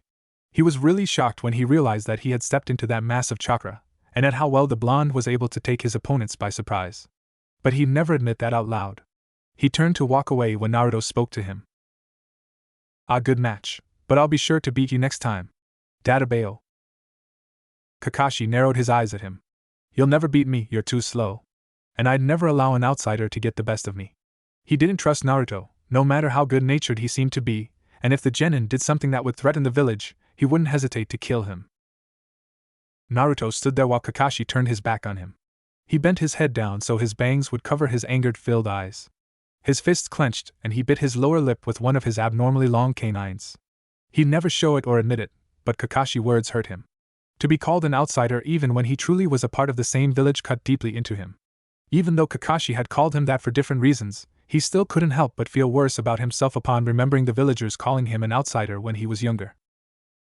When he tasted the blood on his lips, he breathed out through his nose to calm himself down. He needed to compose himself and put up his mask. He didn't want them to see how mentally messed up he really was. He walked back over to Minato and the rest of his team and put on a false smile. Minato had heard what Kakashi had said to Naruto, and truthfully he was a bit angry but kept it to himself. He knew why Kakashi was so closed off to other people, but he didn't have to go that far. With a slight frown he turned to the rest of his students. Well, that'll be it for today. We'll meet up again tomorrow same time for some more training exercises. So don't be late. That last statement was directed towards Obito, who just gave his sensei a sheepish grin. Everyone started to go off in different directions to do who knows what. Naruto was going to ask Obito if he wanted to hang out, but he no longer felt up to it. He was still feeling a bit dejected after Kakashi's remark and wanted some time to himself. He didn't sense Minato coming up behind him until he felt the man pat his head affectionately.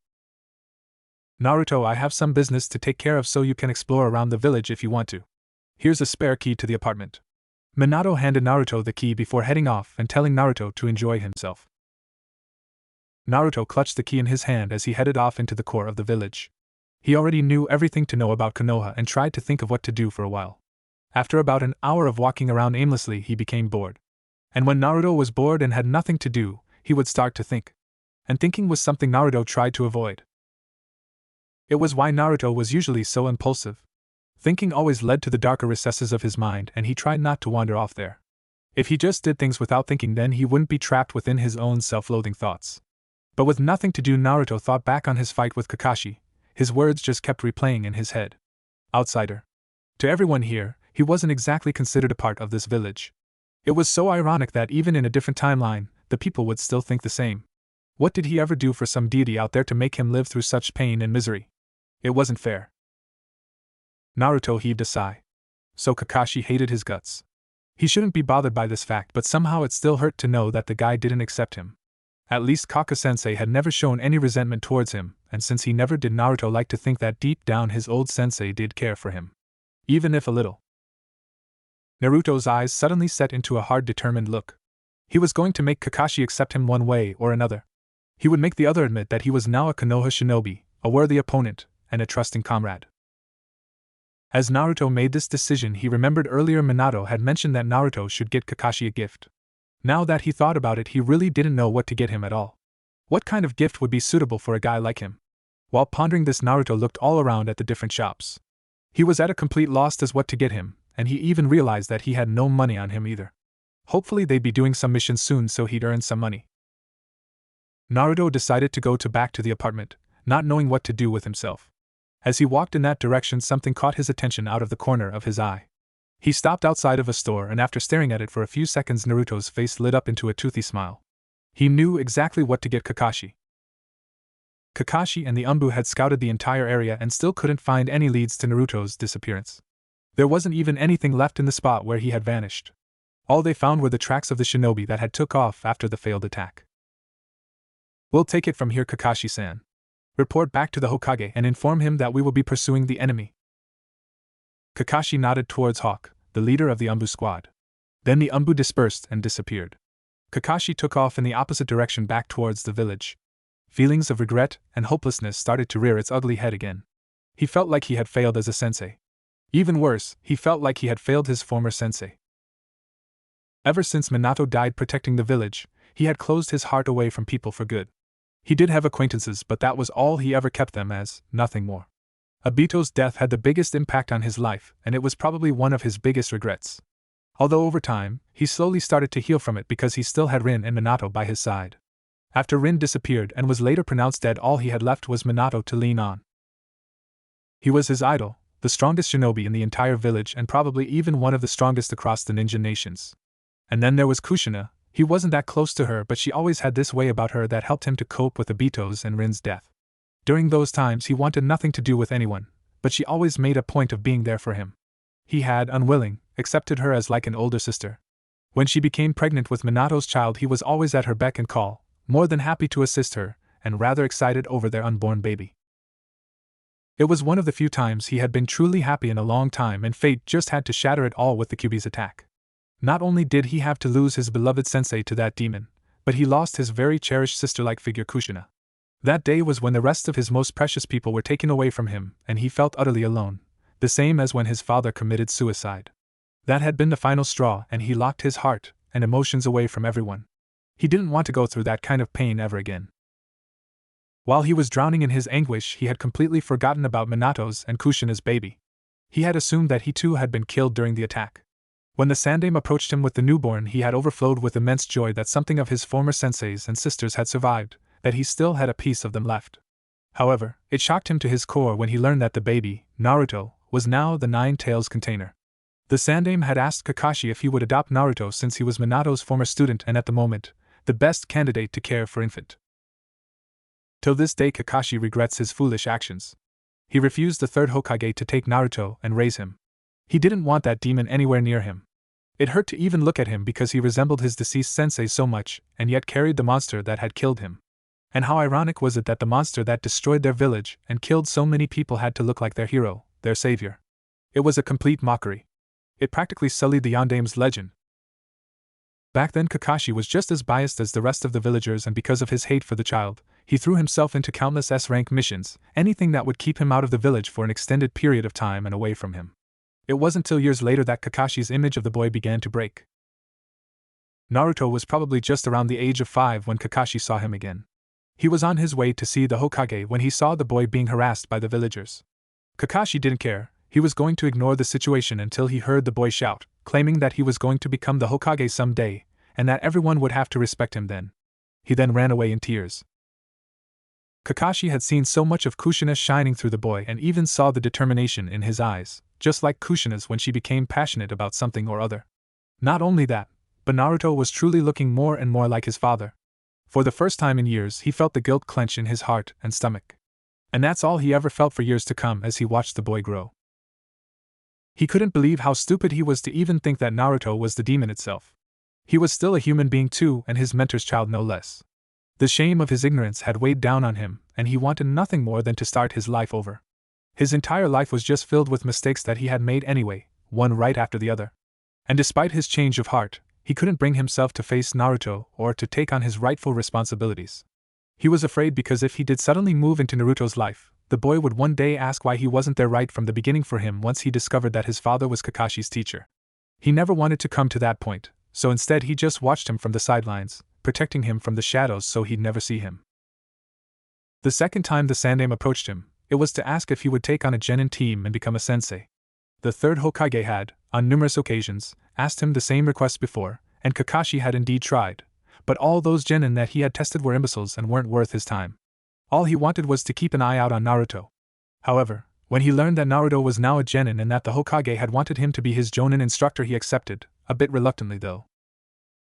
He was nervous about becoming a sensei for Naruto's team. He didn't know how things would turn out. His main purpose as Team 7's mentor was really to train the last Uchiha and to keep him from straying onto the wrong path, and to keep a watchful eye on the Jinchuriki. Although he accepted those terms from the Hokage and the council, he had different reasons entirely. It was his chance to watch over Naruto even closer and to somehow repent for all the years he had ignored him. It was selfish of him, but he took the offered chance anyway. When Team 7 did their first introductions of each other on the roof, Kakashi had to really reel in his emotions and remain impassive when it was Naruto's turn. He spoke of his dream to become Hokage and how much he loved ramen and whatnot. He was so much like Kushina it wasn't even funny. And he continued to look more like Minato, though. As he was getting older he was beginning to show some small signs of carrying some of Kushina's features. He had truly wanted to help Naruto with everything and anything but found that he couldn't. He had a team, not just Naruto, and it'd be strange and unfair of him if he only set his attention on his youngest student. Not only that, it was hard to be around him. Every day the boy continued to do stuff that reminded him of Kushina and Minato, and remembering them brought along not only good memories, but a lot of painful ones too. So, unconsciously, he distanced himself from Naruto. He hadn't even realized this error until Naruto disappeared. He was a horrible sensei, nothing compared to what Minato was to him and his old team. After swimming through his depressing thoughts, Kakashi didn't notice that he had already reached the village.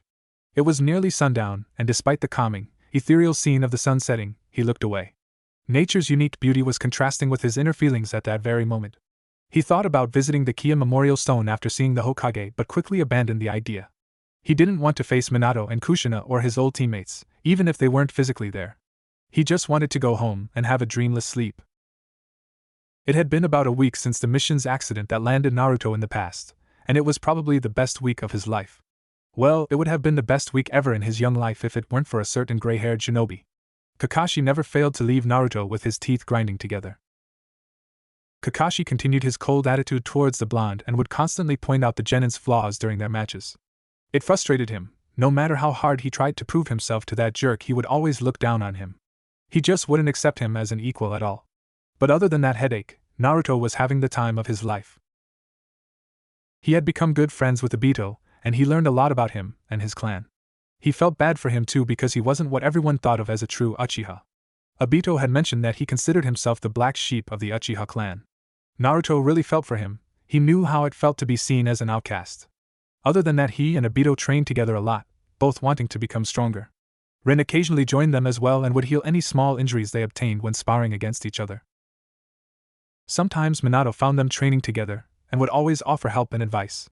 Though of course, once Obito and Naruto got back into doing things by themselves, Minato would transport himself away quickly, most likely looking for a certain red-haired kunoichi. During the week, Naruto had definitely seen an improvement on his taijutsu skills. He had gotten a little bit more agile and a bit stronger.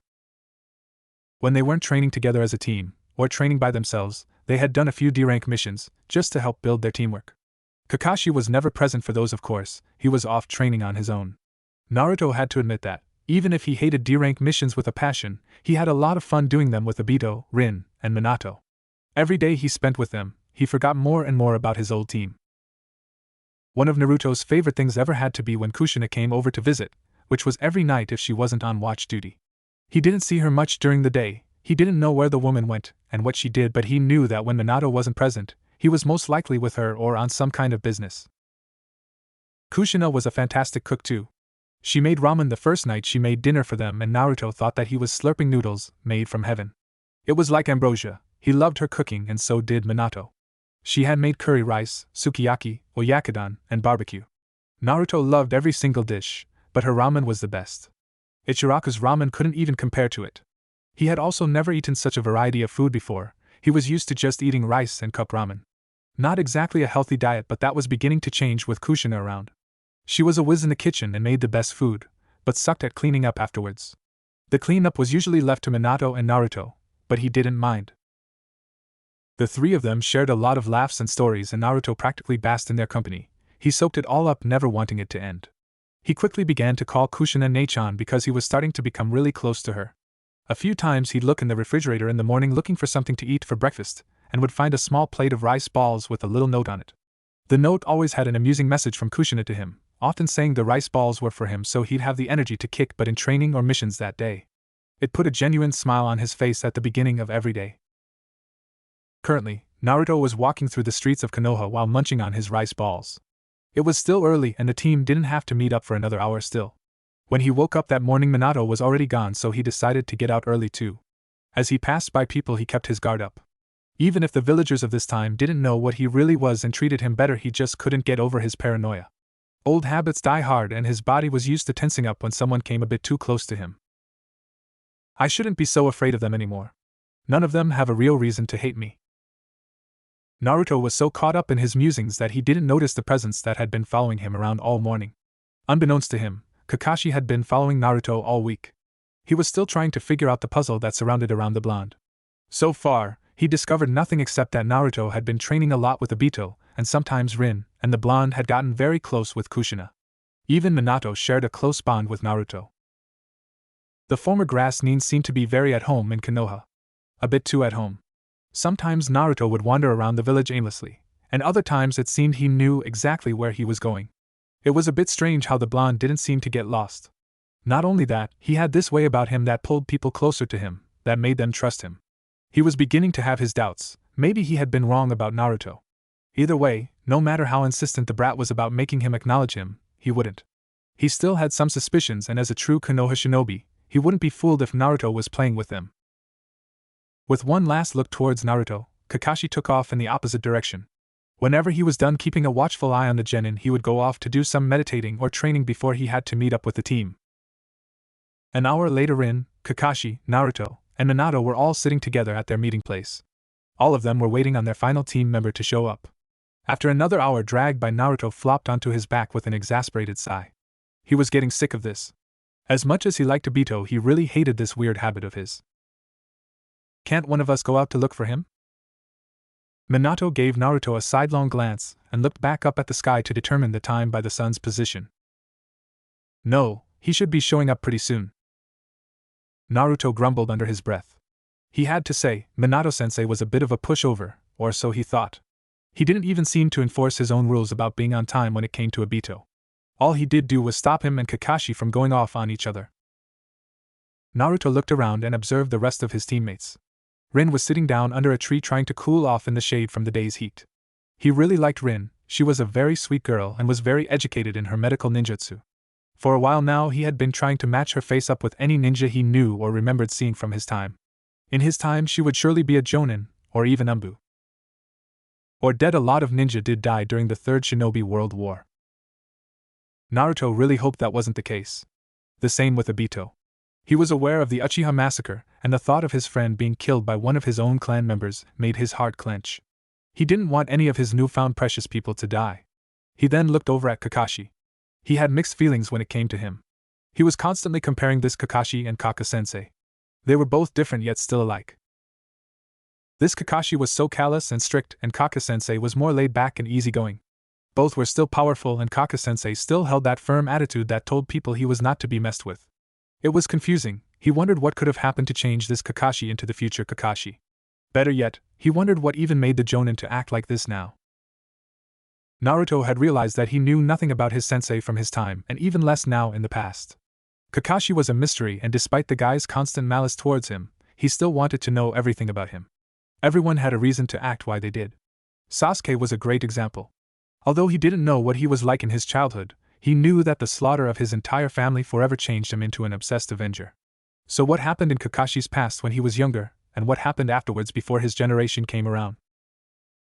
For the last 10 minutes or so Naruto hadn't realized he had been staring at Kakashi intently until the gray-haired shinobi threw a kunai at him. The whizzing sound of the knife slicing through the air only a few centimeters away from his face, and its sharp thwack into the ground behind him snapped him out of his daze. "What the hell was that for, you bastard?" Kakashi's eyes narrowed dangerously at Naruto, and the sound of his deep, threatening voice sent cold shivers down his spine. "Don't ever stare at me like that." Naruto's shoulders tensed up and he tried to cover up his sudden alarm with a glare. It didn't have the desired effect, unfortunately. "I wasn't staring at you. I was looking at everything else beyond you. I don't like liars." Before Naruto could retort, Minato cut in. "Now don't get hostile on me. We are a team and teammates don't attack each other without warning like that unless it's during a match." Minato threw a disapproving look towards Kakashi. He wished they would get along. Kakashi snorted and looked away. Naruto looked at the ground dejectedly, and turned his body the other way so he wasn't facing Kakashi. No one uttered a word after the brief quarrel between the two of them. They just sat there silently, absorbed into their own thoughts. Not too soon after, Obito finally made his appearance. "Hey, sorry I'm late guys, but I had to show some children which way it was to the academy and..." Everything Obito was about to say died on his lips. He could practically feel the tension in the air surrounding his teammates. The source of it, though, he noticed were coming off his least favorite teammate and his little buddy. Catching the serious look from his sensei's face, Obito kept a tight lip and sat near Naruto, wordlessly offering him comfort even though he didn't know what was wrong. Minato stood up before his team and they all gave him their undivided attention. "Well, now that we're all here I can tell you about the mission we will be going on tomorrow." Minato pulled out 4 scrolls to give to each of his subordinates. "Tomorrow's mission is classified as A-ranked. Due to the village's low military force we will have to substitute for most of the Jonin teams." Naruto opened up his scroll and found that it was the map of the surrounding regions of Konoha. He noticed that their mission required them to cross into Kusagakyur and further and towards the land of Earth. He swallowed nervously. Naruto didn't know much at all about the grass village and hoped that they didn't ask him for any inside information or landmarks. He'd be screwed if they did, and he could only hope that they didn't run into any grass nin. He really didn't want Minato and his teammates to discover that he had lied. Especially Kakashi, he had a feeling the Jonin wouldn't take the information lightly, and would probably try to kill him if he found out. Kakashi examined the map and mission details before he spoke up. "So this is a sabotage mission?" "Yes. I want you 4 to infiltrate the enemy's rear territory and destroy the canopy bridge that is being used to transport reinforcements and supplies." Minato rolled up his scroll and put it back into his hip pouch. "What about you, Minato-sensei?" Naruto noticed that Minato didn't include himself in the sabotage mission. "I will be on the front lines creating a diversion for you guys. So while I'm there, Kakashi will be your team leader." Naruto blinked.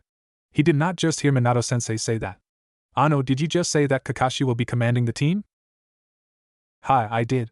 So tomorrow I want all of you to follow any of Kakashi's orders. He will be your team captain." Naruto knew his mouth was hanging open, and when he glanced to his side at Obito, he noticed he was in a similar state of shock. Behind him he could just feel the smirk that Kakashi was bearing down on him. Only one word went through his mind at that moment. Fuck. Alright, everyone get a good night's rest and be prepared for tomorrow. We'll meet at the gates of Konoha at 9 in the morning. And Obito, do try to be on time. Dismissed. Naruto stood up, and as he did he made eye contact with Kakashi.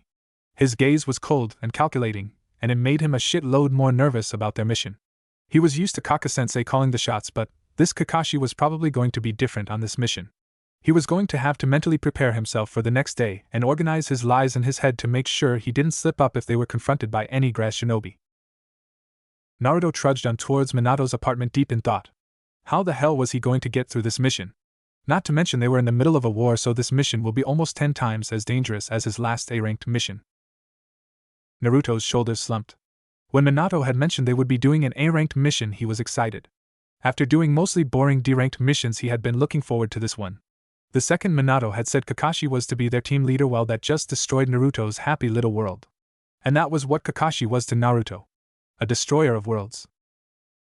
Or at least his world. He could probably count on Obito's world as well. Maybe this isn't so bad. On this mission I can finally prove to Kakashi that I'm now loyal to Konoha and that I'm trustworthy. I'll show him.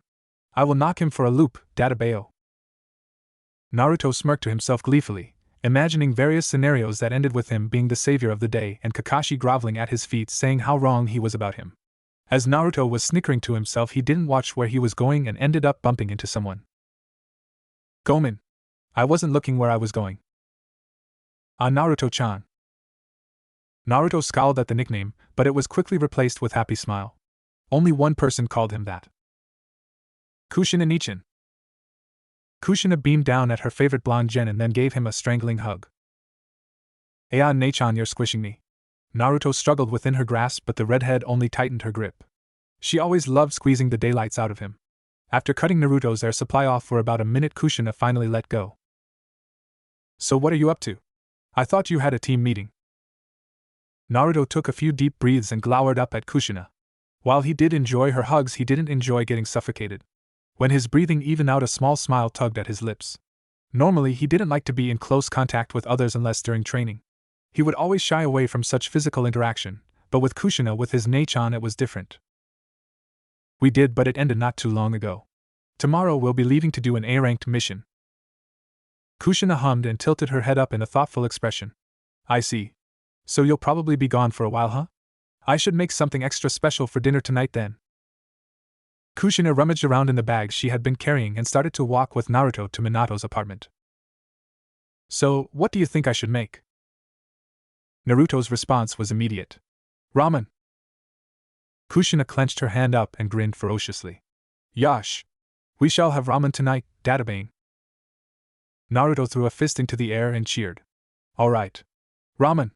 Your ramen is the best, Databeo. Kushina blushed slightly. It made her happy when people liked and complimented her cooking. Then something dawned on her. At the end of your sentence you said Databeo. Naruto looked down, looking a bit bashful. Yeah, I've always had that habit of saying that whenever I get excited or determined about something. Suddenly Naruto whipped his head up and pointed a finger accusingly at Kushina. Wait a minute, you do the same thing. You say Databane. Kushina's face turned slightly red from embarrassment. I do. It's also something I can't control either when I become overly enthusiastic. She laughed nervously. Looks like we both have that problem.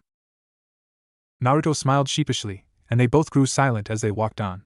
As the silence dragged on, Kushina finally broke it. Hey, Naruto? Naruto paused and looked up at his sister figure with a slight worried expression on his face. Kushina always tagged the chan at the end of his name. As girly and insulting as it was, he knew it was just an endearing nickname she gave him. Yeah? Kushina stared at Naruto, a sorrowful look on her face.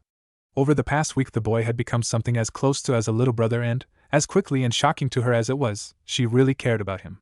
Even if he came from another village and most people were suspecting him of being a spy, she had a lot of faith in him. She didn't know why she had these sudden feelings of affection towards him, but she always trusted what her heart told her. And right now her heart was aching a little at the thought of Naruto going on this dangerous mission. Promise me you'll come back safely.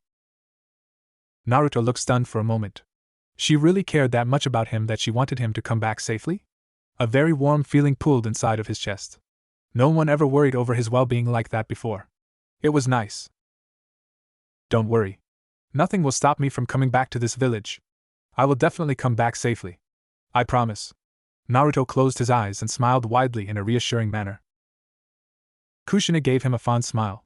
Her heart eased up a little and they continued on, chatting a little along the way. When they finally reached the apartment, Kushina got to work on making dinner while Naruto went to get cleaned up. By the time everything was ready, Minato had gotten home. They all sat and enjoyed their last meal together before Minato and Naruto left on their mission the next day. Before Kushina left to go home, she gave Minato a tender kiss, wishing him luck and a safe return from the battlefield. Then she turned to Naruto and kneeled down in front of him. Be careful out there. I want you to come back to Konoha alive, safe and sound, you hear me? Naruto nodded. He opened his mouth to say something but nothing came out as Kushina leaned towards him and kissed him on the cheek, then hugged him tightly. After a few moments he hugged back. As Kushina got up and said her goodnights, Naruto couldn't help but wonder if what he was feeling right now was the love and care he would have gotten if he ever knew his parents. The next day Naruto and the rest of them were waiting at their meeting point for Obito to show up. He felt a bit jittery and nervous but all the same still excited over the mission. He glanced over at Kakashi, determined that he was going to prove himself to the Jonin one way or another. After standing around for about 20 minutes, Naruto picked up on Obito's chakra pulse approaching. He suddenly cleared through the trees and landed in front of them. Sorry I'm late, guys. I had to help a little old lady find her cat this morning, but it wasn't even lost at all. It was under her porch. Obito smiled but leaned over onto his knees trying to catch his breath. Naruto had to give him some credit. Obito wasn't nearly as late as he usually was. He probably really hustled to get here on time today. How can you always have a new lie every day for your tardiness? Kakashi glared over at Obito. It's not a lie. And I tried really hard to be on time today. Obito fiddled with his goggles on his head and tried to put some eye drops into his eyes. Now Kakashi remembered what I said yesterday. You shouldn't accuse Obito of lying, you don't have any proof. Kakashi scoffed. You're too lenient, sensei. Those who break the rules and regulations are regarded as scum. All you ever talk about are rules and regulations. The main thing you need is self-control. Obito put his goggles back in place over his eyes. Ma, let's not start this now. Today is a special day. Minato stood up and walked over to his students. Obito just looked confused. Why is today special? Obito, did you really forget? Today is the day that Kakashi has become an official Jonin. Rin stood up from her spot and dusted her skirt off. Minato rummaged in his pouch before pulling his gift out. Congratulations, Kakashi. Here, this is a custom-made kunai knife. It's a bit heavier than a regular kunai, but you'll get used to it. Kakashi took Minato's gift and nodded appreciatively at him. Then Rin pulled something out of her pouch and shyly handed Kakashi his gift. This is a specialized med kit. This way you can perform any emergency first aid on yourself while out on the battlefield. Thank you. Kakashi took Rin's gift gratefully. Then he turned to Obito and held his hand out. Obito looked a bit taken aback, then glared. I don't have anything for you. It must have slipped my mind that today you were going to officially become a Jonin. Kakashi's hand fell to his side. Oh well. Your gift wouldn't have been no real gain or anything worthwhile anyway. As Obito seethed, Kakashi turned to Naruto. He didn't expect to receive anything from the blonde, so he was surprised when Naruto actually did pull something out of his pouch. With a big grin on his face, Naruto presented his gift to Kakashi. I had a hard time thinking of a good gift for you, but this one was perfect. No thanks or gratitude is needed. Kakashi stared wide-eyed at Naruto's so-called gift.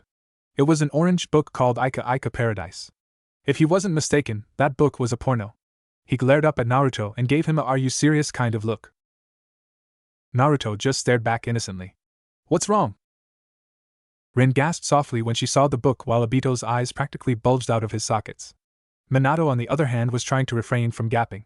He inwardly groaned. What possessed the boy to get that?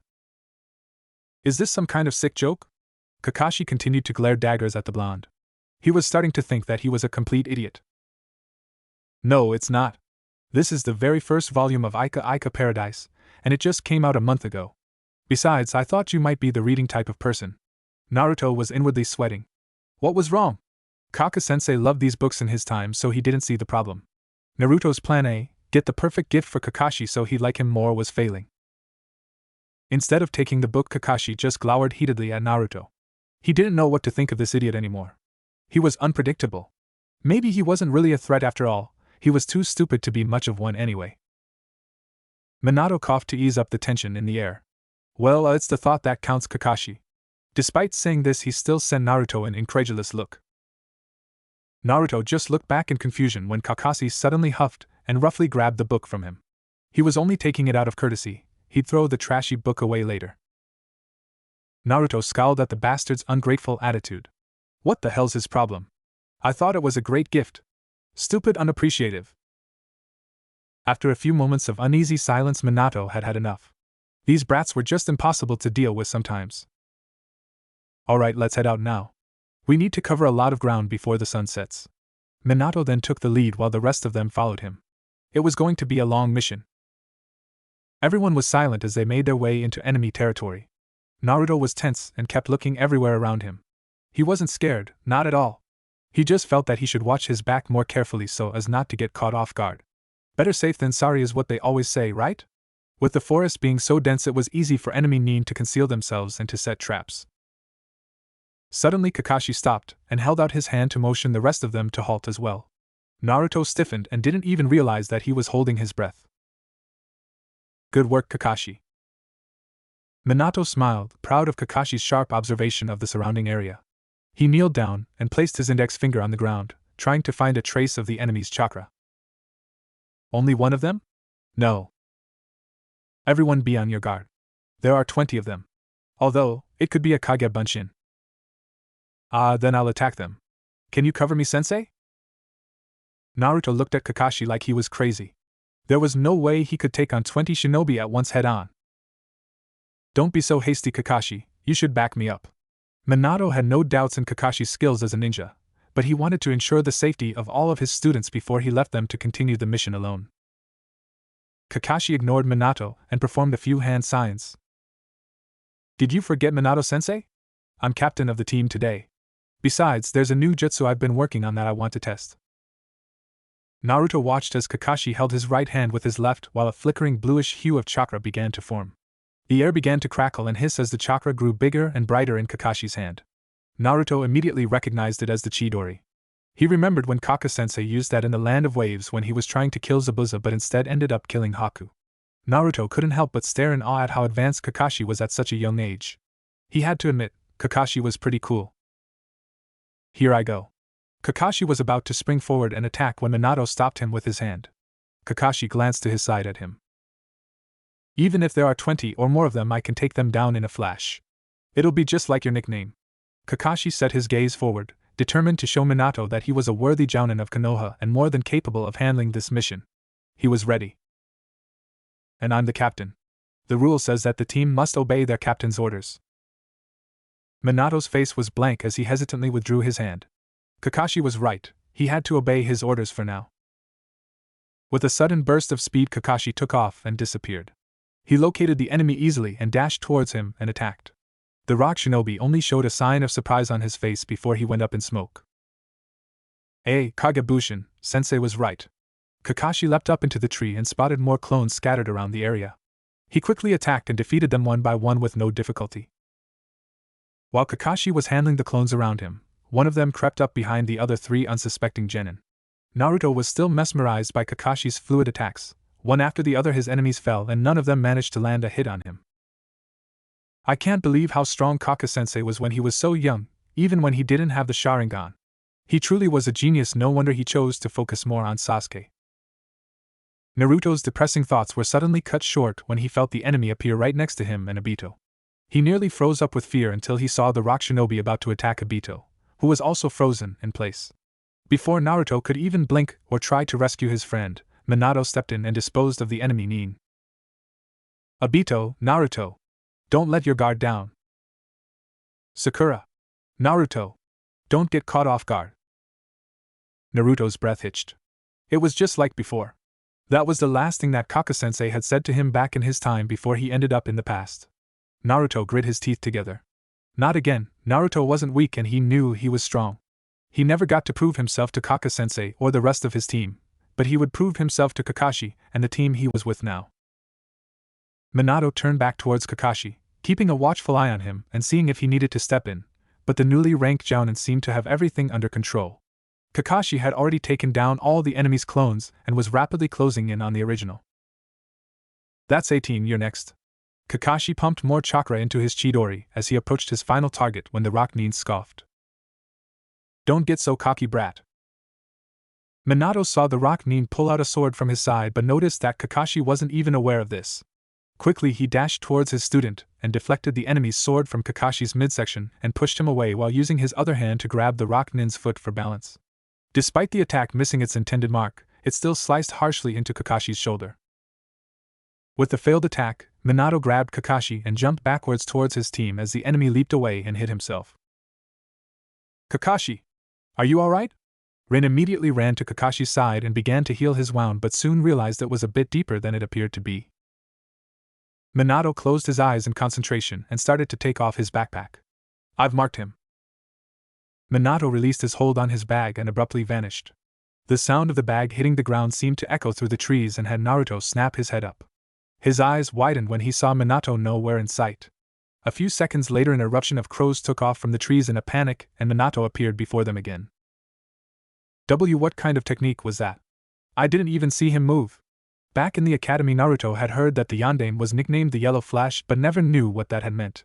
Maybe that technique was it. Minato surveyed his team and quickly noticed the state of Kakashi's wound. He needed all of them to be in top-notch shape in order to complete the mission and to survive. With their team leader injured like this, he wasn't sure if Kakashi would be able to use his arm properly if they were attacked. We'll retreat for now and regroup again later. It was the best course of action at the time, but Kakashi immediately protested. I'm fine. No, you're not. Look at your arm, you dumbass. All because you ignored Sensei's warnings and charged in like a hot shot. Obito yelled out not only because he was mad at Kakashi and his choice of actions, but mainly because he was worried. He would never admit it, but he did hold some respect towards his bastard of a teammate, and regardless of their usual hatred towards each other, he thought of the team as a family and didn't want any of them hurt. As if I need to hear that from you. Not from the great Uchiha who froze up in fear back there and was about to cry. Kakashi responded in a condescending tone. I got something in my eye. That's all. Obito started to fluster at Kakashi's accusations and lifted his goggles to rub at his eyes. Kakashi just gave him a scornful look. Don't you know the 25th rule of shinobi conduct? The rule states that a shinobi must never show his tears. Stop it, you two. This isn't the time for your bickering. Rin tried helplessly to ease the tension in the air but failed miserably when Obito and Kakashi continued to glare at one another. That's enough. Both of you need to calm down. Kakashi, the rules and regulations are indeed important, but that's not all that I taught you. Sometimes there are situations that call for unprepared tactics against an enemy. Kakashi looked away from Minato and stared at the ground disdainfully. Obito took this as a small victory. There you see You too, Obito. Minato cut the young Uchiha off before he could rile Kakashi up again. There's no way dust could get into your eyes if you have your goggles on. If you're going to talk about self-control, you need to practice that first before you mouth the words. Act strong too. Naruto watched as his shoulders slumped, then switched his gaze over to Kakashi. He was a bit shocked to see that Kakashi hadn't seen that blade the enemy pulled out. It was as plain as day, really. I guess even when he's a genius at a young age, Kaka-sensei still had a lot to learn. And another thing, Kakashi. The younger Jounin reluctantly lifted his head and stared up at Minato. He had a bad feeling about what his sensei was about to say next. Minato hardened his gaze at Kakashi. This was for his own good. You shouldn't use that jutsu anymore. Kakashi stiffened but remained silent to hear his sensei out. From what I could see, your attack definitely has speed and power. However, it makes you move too fast and disables you from ascertaining your opponent's counterattacks and leaves you vulnerable. It's an imperfect jutsu. Everything was quiet as Minato informed Kakashi of his observation. Reality was harsh, but it taught many lessons for survival, and Kakashi had to accept the fact that he could never use the Chidori again, not at the risk of his own life. Minato sighed. Before we part later on, I have one more thing to say. Teamwork is the key survival in the shinobi world. Minato's words caused everyone to grimace. It was nightfall and Obito and his fellow teammates were asleep while Minato kept watch. Well, Obito was trying to sleep but found that he just couldn't. His sensei's words continuously echoed around in his head. Teamwork was the best weapon any shinobi could possess, and if wielded well, any mission could end in success. Obito knew it was important, but still. Grunting, Obito sat up. He wasn't going to fall asleep anytime soon anyway. He looked up at Minato, who was sitting on the mound next to them. His heart faltered slightly but got a grip on it. Minato-sensei was always looking out for them, and even if his words were sometimes harsh, they were wise and for the benefit of all of them. Pushing his nervousness aside, Obito climbed the mound to sit next to Minato. Sensei. Minato opened his eyes and looked towards his student. He had been waiting for Obito to approach him. He knew that Obito wasn't sleeping and sensed that the teen needed to talk to him about something. He waited patiently as the teen tried to gather his thoughts and voice out his thoughts or concerns. After a few minutes, Obito breathed in deeply and finally spoke, but was unable to look his sensei in the eyes as he did. I know that teamwork is important, sensei, but Obito's eyes drooped while his hands clenched tightly. Kakashi is always criticizing me about how I lack discipline, and I know I'm not the best ninja and that my clan looks down on me like a failure, and Kakashi is a great shinobi. Obito trailed off. His mind was whirling with emotions and couldn't verbalize what he wanted to say. Minato noticed his student's struggles. As heartless as Kakashi was to him at times, Obito needed to understand where he was coming from. Kakashi is the son of a genius ninja, Tsukumo Hatake, who was known as the White Fang of the Leaf. Even the Sannin of our village would pale before his father. He was a legend. Obito listened intently. He had never heard of the great ninja Tsukumo Hatake, but he had heard of the White Fang. If he was such a legend, why didn't the younger generations know the name of the ninja who lived up to his warrior name? Kakashi's childhood was spent in the shadow of his genius of a father, so it's not surprising that, at times, he may find you as lacking. I've heard of the White Fang too. He was the ninja who died protecting the village. Obito felt a little remorse for young Jounin. Kakashi never spoke a word of that. Minato glanced at Obito, then looked up at the moon. As blank as Minato kept his face, Obito could still hear the slight emotion in his sensei's voice. He was a great man. Someone who was highly respected in our village and, of course, by Kakashi himself. Minato suddenly paused and Obito waited for his sensei to continue. He was beyond curious to hear about Kakashi's past. He came to the realization that, after the few years he had spent on this team with Rin and Kakashi, he knew practically nothing of his gray-haired teammate. Until that incident. Obito's eyes widened. What incident? It isn't my place to tell you something like this, but since you're on this team with Kakashi, I want you to know. What happened? Minato locked his gaze with Obito. Kakashi's father took his own life after being slandered. Obito's stomach clenched. He had no idea. 5 years ago, Tsukumo was leading a team for a difficult mission to infiltrate enemy territory. During the mission, he was forced to make a choice. To complete the mission, or to save his comrades' lives according to the rules. The mission came as top priority, but in order to save his comrades, Tsukumo abandoned the mission. Obito felt grief start to form in the pit of his gut. Everything that this man did, everything Tsukumo Hatake did to save his comrades, Obito knew he would have done the same thing, regardless of the mission. In his heart, he knew he could never place a mission over the safety of his team. Tsukumo's decision, however, resulted in severe losses to the village and the Land of Fire, and was ultimately blamed for it. Even worse, the very people he saved turned their backs on him and disparaged him as well. The ordeal slowly took its toll on Tsukumo's mental and physical health, until he finally took his own life. Minato paused and closed his eyes in remembrance. During that time he was one of the few shinobi who had sided with Tsukumo. Ever since then, Kakashi never spoke a word about his father, and he restricted himself to abide by every rule and regulation for life. Obito looked away forlornly. He never even had the slightest idea to why Kakashi was the way he was. He didn't know what to say. Minato looked over at Obito's bleak expression. He smiled sadly. Obito, please try to understand Kakashi, even if it's just a little. He means wells. Obito sniffed. He felt a little choked up but didn't want to show his sensei how much Kakashi's past was affecting him. I know. Obito sighed heavily. Sensei, I think I need to be alone for a while. I'll be close by. Without a second thought, Obito took off. He desperately needed to sort out his emotions. Kakashi had always been a bastard towards him, and he never knew why the Jounin would continuously berate him even for the smallest of things. But now he knew why, and he couldn't fully blame Kakashi for the way he was. He needed to think about this for a while. Minato watched his student take off on him. Normally he would have stopped him because it was dangerous to leave the safety of the team and to go off on your own while out on a mission. But Minato sensed no danger, and he knew exactly where Obito was, judging by the location of his chakra signature. Besides, if anything were to come up, Minato had Obito marked, like the rest of his team. He would admit that he was probably overprotective of his team, even if he didn't show it. When Obito was no longer in sight, Minato turned back around and closed his eyes. A small smile tugged at the corner of his lips. It's not polite to eavesdrop, Naruto. Hearing slight shuffling of clothes and muttered curses, Minato snorted in amusement. He knew that the blonde Gaki had been awake and listening the entire time. Truth be told, Minato believed that Naruto needed to hear that as well. Naruto instinctually tensed up upon hearing Minato call out to him. Damn it! I thought I was faking it so well too. Come over here, Naruto. Reluctantly, Naruto got up and trudged over to Minato and plopped down next to him. He sat quietly and willed himself not to fidget, waiting for Minato to scold him for listening in on that very private conversation. He didn't even dare to look over at his sensei. Trying not to let his amusement show, Minato steeled his face over. He could feel the nerve-wracking vibes pouring out of the blonde genin, and inwardly he smirked. Teasing the brat was always fun. So, Naruto, how much did you hear?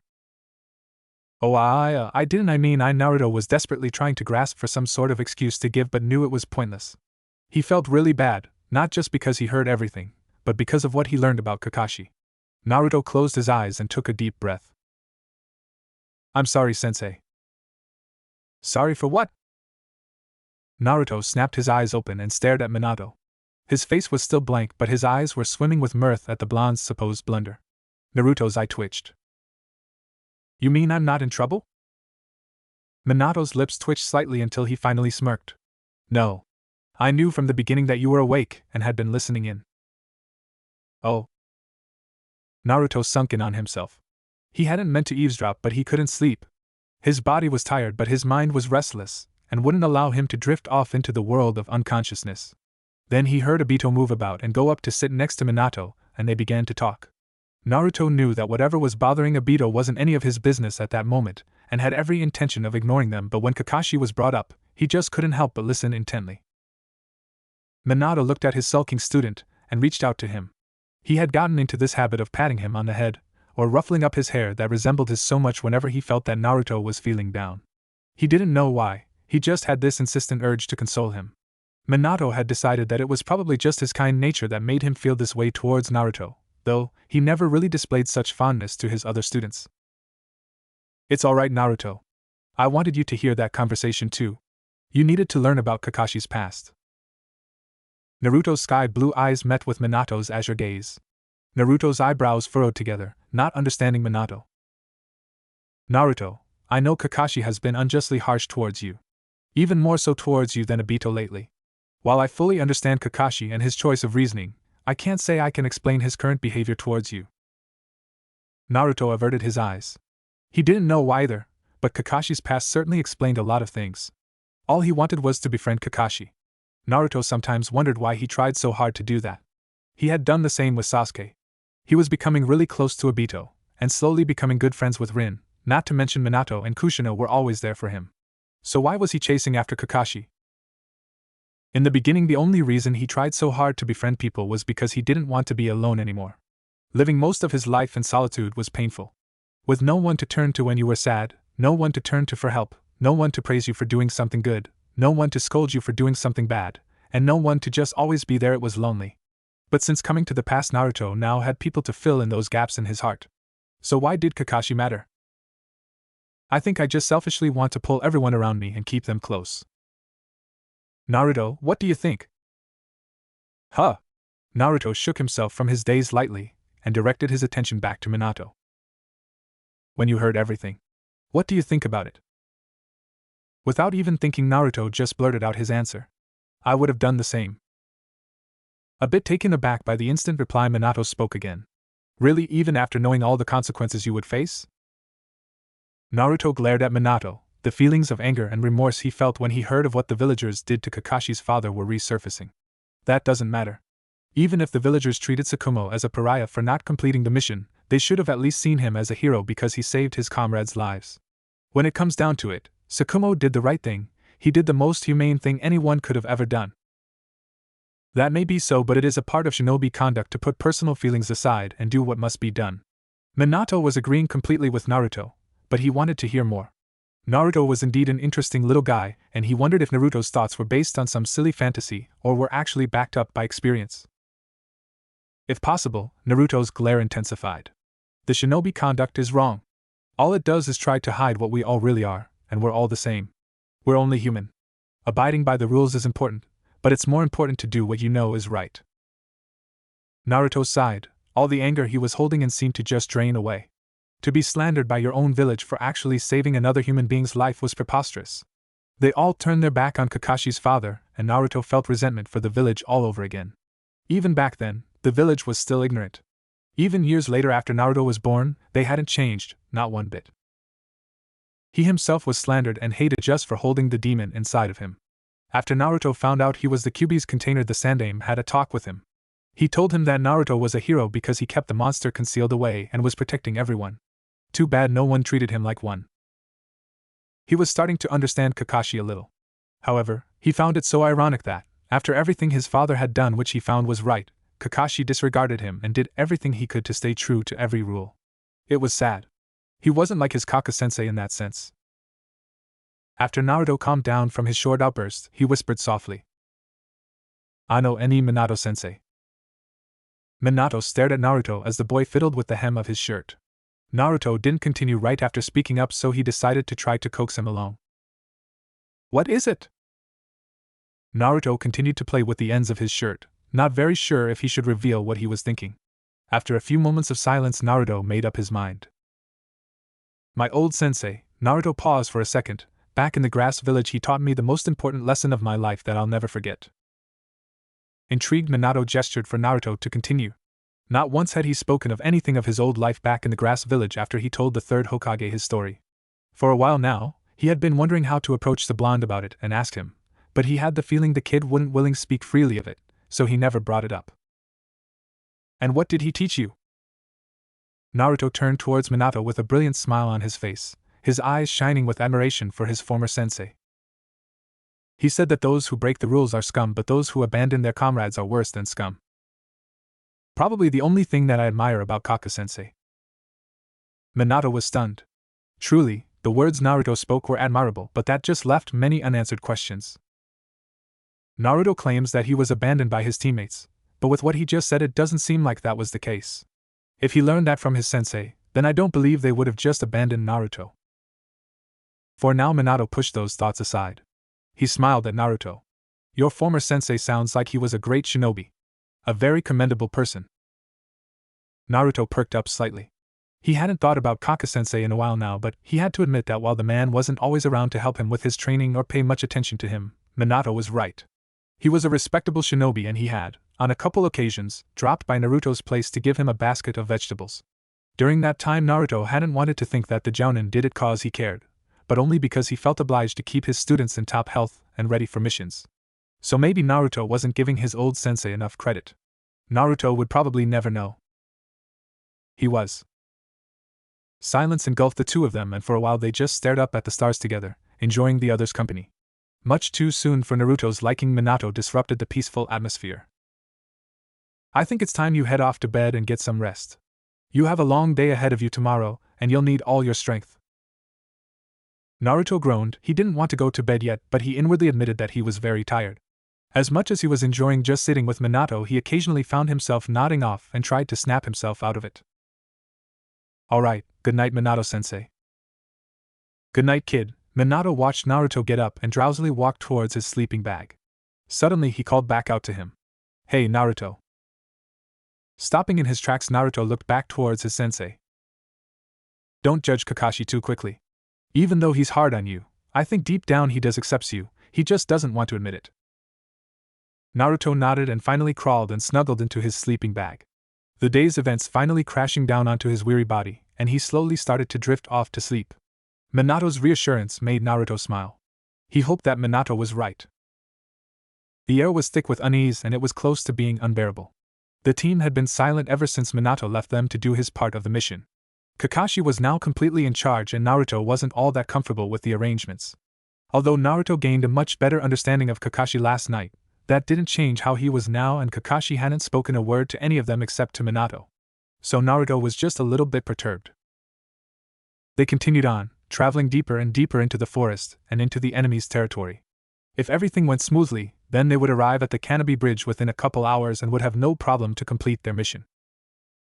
Not too soon after Naruto was beginning to think that maybe nothing would go wrong, it happened. They were ambushed. Before the attack could even happen, Kakashi had sensed their enemies, and not even a second after, sharpened logs were falling from above, hurtling towards them. Obito quickly made a few hand signs. Katon! Gokakyu no Jutsu! Everyone ducked to avoid any flaming debris falling on them. A crack on one of the burnt logs alerted them all to the enemy's whereabouts, and Kakashi immediately lunged forward to attack. Naruto became distracted from keeping a close eye on Kakashi's battle that he hadn't sensed the other Ronin creeping up behind them until he heard a sharp cry from Rin. Whirling around Naruto, and Obito gasped as Rin had just been taken hostage. "We'll be taking this one." As the Ronin made the hand signs for a teleportation jutsu, Naruto charged at them. "No! Stop!" The enemy Nin teleported right before Naruto got to them and caused him to slam into the water ground. Beyond angry, Naruto punched the ground and yelled. He had been right next to Rin, and he just let them take her. What kind of ninja was he that he couldn't even save one friend? As Naruto got up, Obito ran up next to him. "Come on, Naruto. We can still catch them." "Wait." Both Obito and Naruto stopped as they were about to leap off into the trees and turn towards the Kakashi. Getting frustrated, Naruto yelled. "What are you waiting for? They're getting away. We have to save. Let them go." Obito and Naruto both shared stunned expressions. Taking a cautious step forward, Obito spoke. "Do you realize what you just said?" Kakashi just stared at Obito with a stern, calculating look. The three of us will continue on with the mission." "Without Rin? We can't just abandon her." Naruto couldn't believe what he just heard. This Kakashi wasn't anything like Kaka-sensei. Kaka-sensei would have never abandoned his teammates. He would have risked his life to save them. He had risked his life for him and Sasuke and Sakura back during the mission to the Land of Waves. It was so baffling. Why was he like this? Kakashi regarded Naruto with a cold, demeaning look. "Rin comes later. If the enemy finds out what we're up to from her, then they'll increase the security around the bridge. If that happens, we'll fail the mission. It's a good thing she's a medical Nin. They won't kill her right away. They'll probably use her to tend to their wounded soldiers. Screw the mission. Even if the security is still increased, we'll still have a chance of completing it. But we won't ever have the chance to save Rin again if we don't go now. We don't know if they will keep Rin alive just for that," Naruto was shouting now. If there was one thing Naruto valued most over his own life, it was the precious friends he had made. "Shut your mouth, you traitor," Kakashi glared deadly at Naruto.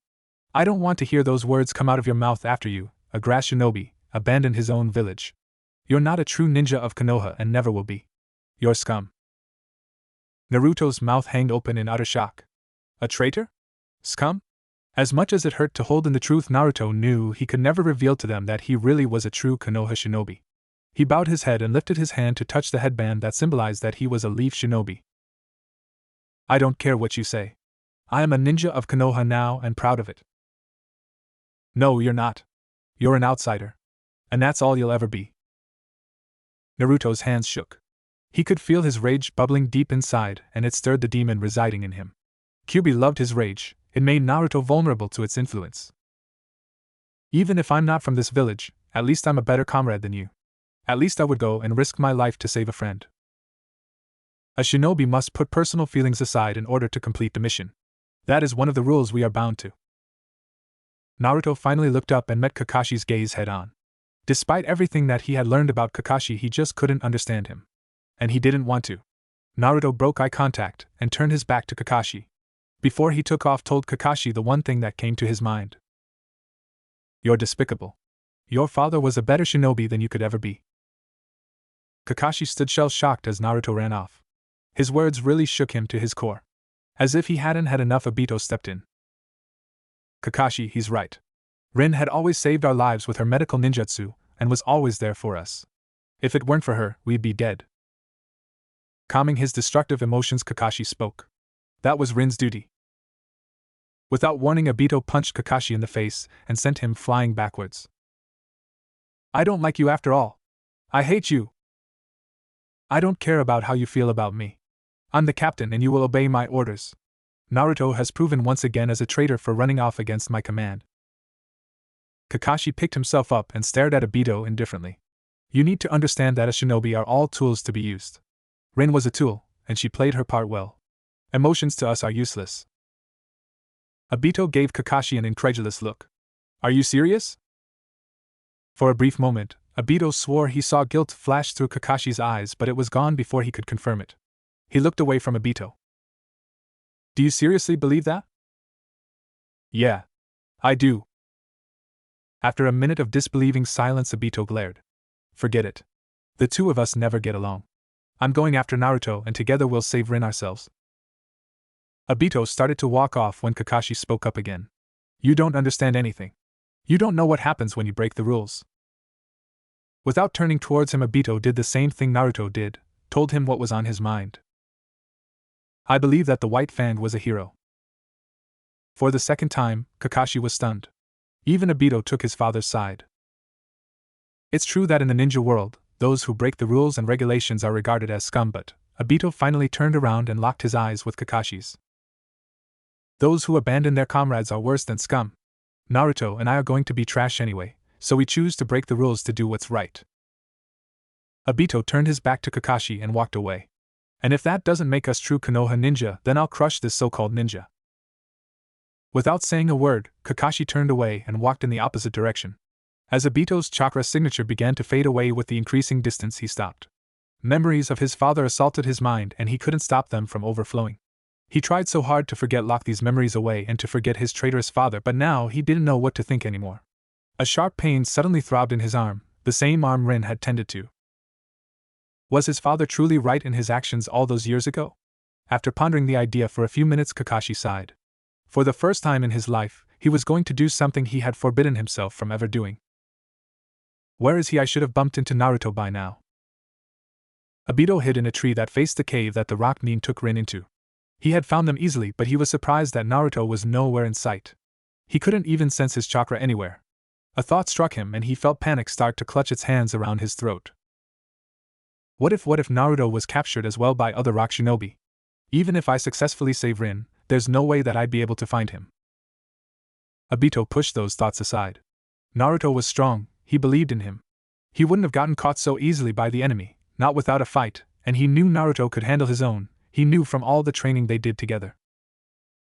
Taking a deep breath, Obito calmed his racing heart. He needed to focus in order to save Rin by himself. He gave himself a couple face slaps to get his head together. Alright, I can do this, here I go. Going where? Obito's heart just stopped as he turned around to see one of the rock shinobi right behind him. His mind went blank as the rock Nin took out a kunai and lunged towards him. Before he could even think about dodging, a loud clash of metal met his ears and he gasped. Kakashi? Why are you? Blood splattered onto the tree branch as Kakashi sliced into the enemy's flesh with his sword. He landed in front of Obito and turned to him. Well, I can't let a crybaby like you do this alone. What kind of captain would that make me then?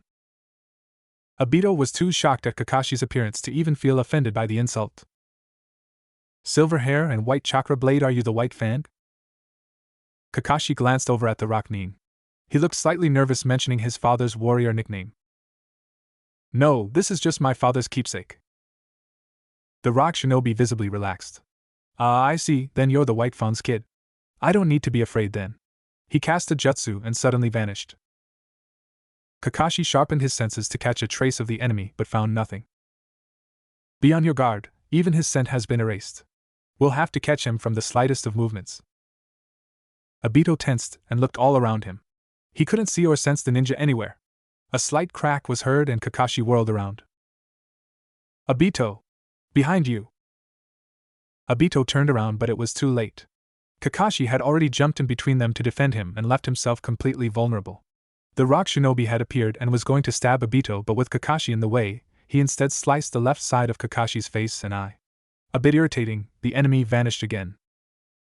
Kakashi! Kakashi, are you alright? Pressing his hand into his eye, Kakashi painfully tried to sit up. He knew he had just lost his left eye because it was throbbing in agony. He glanced at Obito with his good eye and saw his tears. Don't tell me you got dust in your eyes again. Ninjas don't cry. Obito lifted his goggles and rubbed furiously at his eyes. He was so ashamed of himself. Kakashi was always protecting him because he wasn't strong enough to protect himself. And now Kakashi probably just lost his left eye, all because of him. Not this time. I'll protect Kakashi with my own strength, and save Rin. I'll live up to my words. I'm not going to let what I told Kakashi be just empty talk. The enemy was fast approaching, believing he still had the advantage against those brats. He lifted his hand about to strike but was abruptly stopped. His body exploded in pain, and he quickly realized that the brat saw through his deception. His eyes widened when he saw those red eyes. I will protect my comrades this time. Obito pulled the kunai out as the rock Nin fell. He was dead. Obito, your eyes. This was Kakashi's first time seeing the Sharingan, and he instantly knew why the Uchiha clan were so feared on the battlefield. Nothing escaped their eyes. Yeah, this must be the Sharingan. Obito stared at his hands and looked over at Kakashi. It was amazing. He could see the movement of chakra and everything. Kakashi flinched and clutched at his eye. He pulled out the emergency med kit that Rin had given to him. Kakashi, are you alright? Ah, but it looks like I lost my left eye. But once I attend to it, we will go in and save Rin. Obito nodded and helped to dress Kakashi's wound. As Obito wrapped some bandages around Kakashi's eye, Kakashi spoke. Obito, where is Naruto? Kakashi had expected to meet Obito and Naruto here but became worried when he didn't see his blonde teammate anywhere. He didn't want to think of the worst-case scenario, but he hoped that Naruto hadn't been captured as well. I don't know. I didn't see him at all while I was tracking the enemy down. Kakashi grunted. After Naruto left, he felt as if the genin had just ripped his heart to shreds viciously with his words. He had felt the overwhelming feelings of guilt engulf him as he raced after his two teammates, desperately trying to catch up to them. Kakashi said things that were out of line? In a lot of ways, he had to admit that Naruto was a better shinobi than him. Just like his father. After we save Rin, we'll go look for Naruto. Obito opened his mouth but nothing came out. He knew how much Kakashi had detested Naruto, but he never knew why. The fact that Kakashi was even going to try and save Naruto as well surprised him. Even though Kakashi came for Rin, he half expected he wouldn't do the same for Naruto. He grinned. You're starting to like Naruto now, aren't you? Kakashi sent a glare at Obito. Don't be ridiculous. He's a part of our team too, and we have to save him as well. That's all. Obito finished with bandaging Kakashi's eye and, despite the dire situation, chuckled. Kakashi was trying to brush off his little comment, but he had a feeling he knew him better than that. Naruto was beginning to grow on the young jounin, even if he himself didn't know it yet. Stop with your foolish grinning and let's go. We have no time to waste. All amusement dissipated and both of them got up. We'll just go in through the front and fight him head on. Obito paused and stared at Kakashi. Wow. That's very uncharacteristic of you. Usually you like to plan things out a bit more thoroughly. Usually I would, but we're running out of time. The longer that other ninja has with Rin, the more chance he has of getting information out of her. Not to mention we need to find Naruto then complete our mission. After saying this, Kakashi felt the weight of the situation crash down upon him. Things had just gone from bad to worse. The two of them jumped down from the tree and without wasting any time, dashed inside of the cave. Their appearance alerted the rock Nin and he turned around and sneered. Pathetic. You came all this way just to save her? Obito studied Rin's slouched form and saw her chakra flow with his Sharingan. Her chakra isn't the same as ours, it's disturbed. Then she's probably under a genjutsu. Kakashi took out his father's sword and stood ready. Be careful, he's fast. Instantly the rock Nin dashed towards them and whipped out two hidden short blades that were hidden in his sleeves. He swiped at Obito then at Kakashi and pushed them back. Using his Sharingan, Obito could predict the enemy's moves and easily avoided his attacks. Kakashi, however, was doing well but with lost sight of his left eye that widened his blind spot and could be used against him. The sound of steel clashing harshly against each other echoed throughout the cave as Leaf and Rock Nin exchanged blow for blow. The enemy leaped over Obito's back then tried to thrust his short swords into him. Bending backwards, Obito dodged the attack. He sensed Kakashi coming up from behind and then saw the rock Nin change his counter-attack to take a swipe at Kakashi. Instinctually Obito lifted up his legs and pushed the enemy's arms back and gave Kakashi a clear opening to attack. When the ninja fell, both Obito and Kakashi ran towards Rin. Kakashi gripped her shoulder and made the sign for release and freed her from the genjutsu. She gasped and looked up to see her two teammates. Shock and relief washed over her.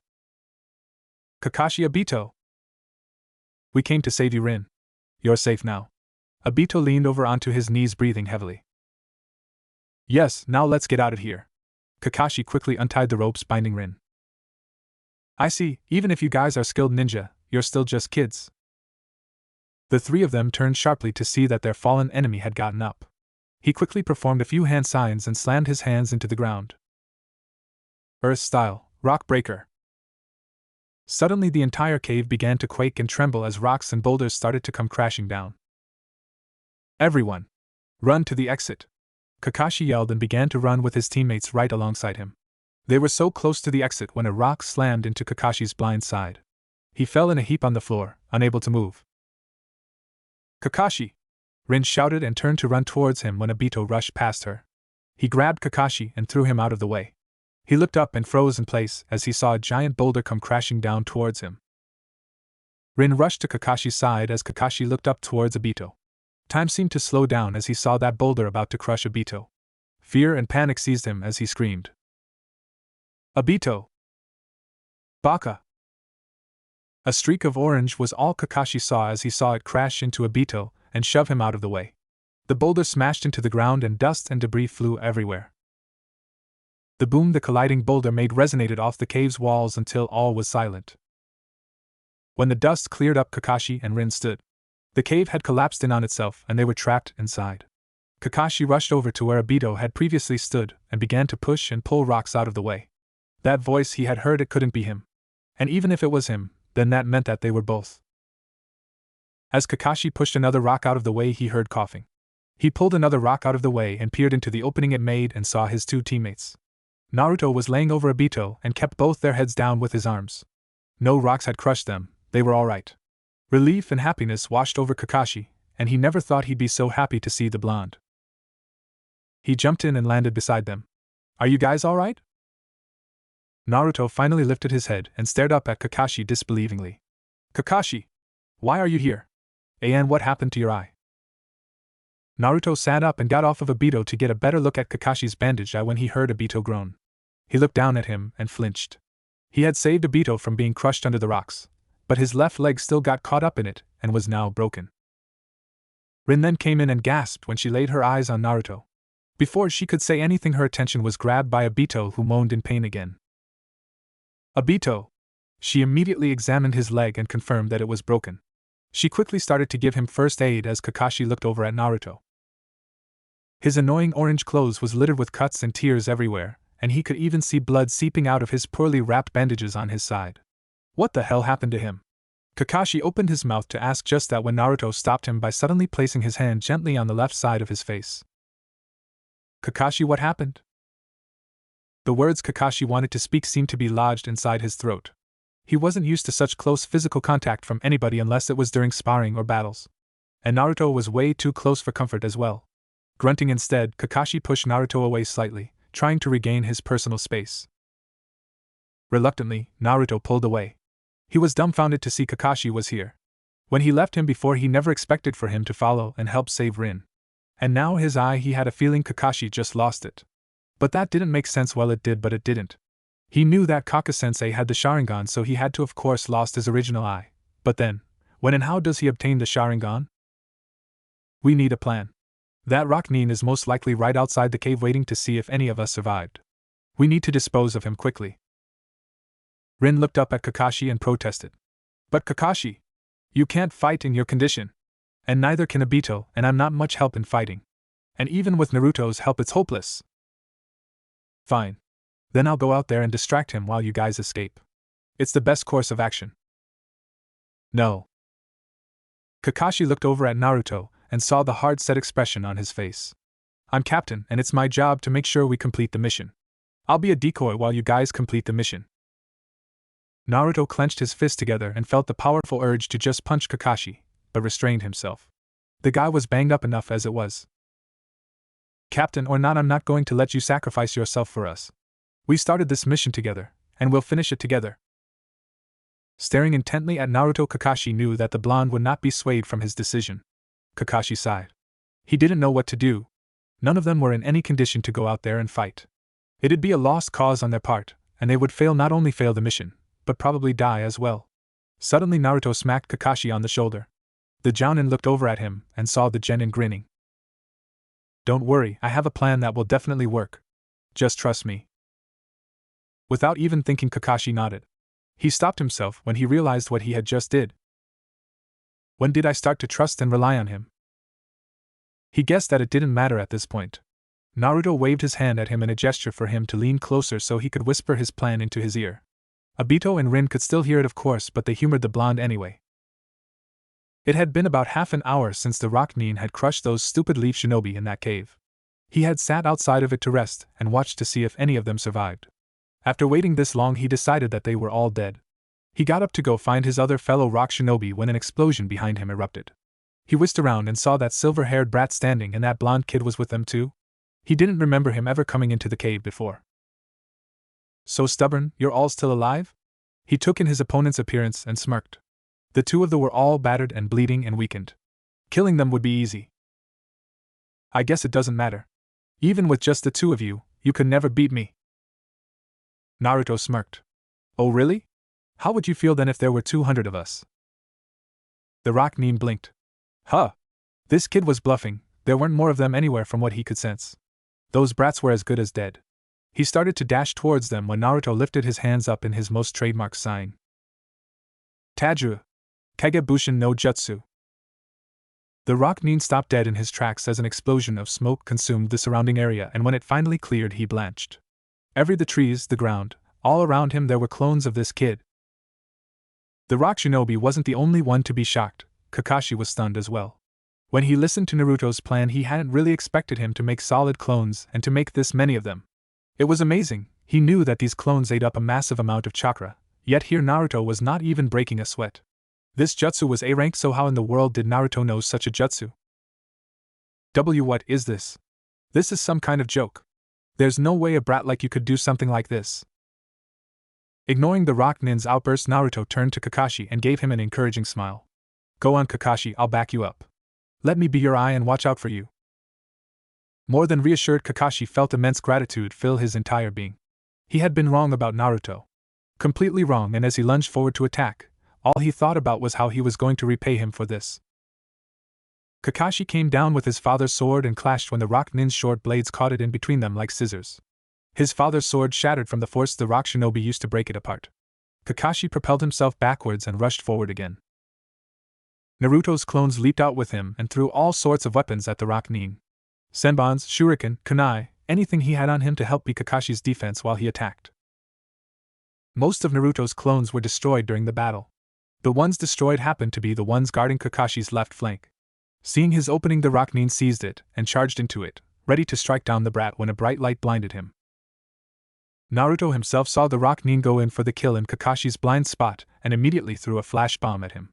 Not only did it temporarily blind the enemy, but alerted Kakashi as well. Swinging around, Kakashi thrust a kunai into the enemy's chest and killed him. Naruto's clone began to disperse as Kakashi dropped his kunai and walked a bit unsteadily towards the cave his other two teammates were in. Obito was standing up now on his good leg while leaning against Rin for support. When they saw Kakashi look down at them, their faces broke out into large, happy smiles, knowing that Kakashi and Naruto did it. As Kakashi helped his teammates get out of the cave, Naruto came running up to them. We got to go. A large number of rock shinobi are coming this way. Startled, Kakashi took a hold of Obito to help him stand and leaped up into the trees with Naruto and Rin following him. Before they could make another leap, they were surrounded. Kakashi set Obito down and surveyed the area. There were probably about 30 of them. There was no way he and Naruto could take them all down, even if Naruto conjured up a bunch of clones. I don't suppose you guys will try to escape if I distracted them? Naruto scoffed at him, while Obito snorted and Rin smiled. We already went over this. We're a team, and if we're going to die, then we'll die together. Naruto gave Kakashi a carefree smile, which completely contradicted the situation that they were in, but somehow, it helped Kakashi to ease up a bit. His smile made it seem like nothing could go wrong, that everything would turn out right in the end despite the odds. Kakashi shared a look with each of his teammates, and couldn't have been happier to be a part of this squad. He then faced his enemies and started to charge up his Chidori in his hand. If he and his friends were going to die, then he was going to make sure he took some of their enemies with them. All the Rock Nin closed in on them about to attack. Before Kakashi could even lift up his arm to counter, a yellow streak went past him. He lost the control he had on his Chidori, and his chakra slowly faded away. His vision blurred and he felt gravity pull him down. He had exhausted his chakra reserves, and as he felt arms circle around his limp form he fell into darkness. It was leading into 2 weeks now since Naruto's disappearance. His Umbu came back empty-handed a few days ago, and after they gave the third Hokage their report and left, Sarutobi slumped in his seat in despair. Naruto was like another grandchild to him, and he loved him dearly. How was it that his Umbu couldn't find one child? The sandame rubbed at his temples. He could feel all the years of stress weight down on him once again, but this time, it was close to suffocating him. He got up. He was going to retire early for the day.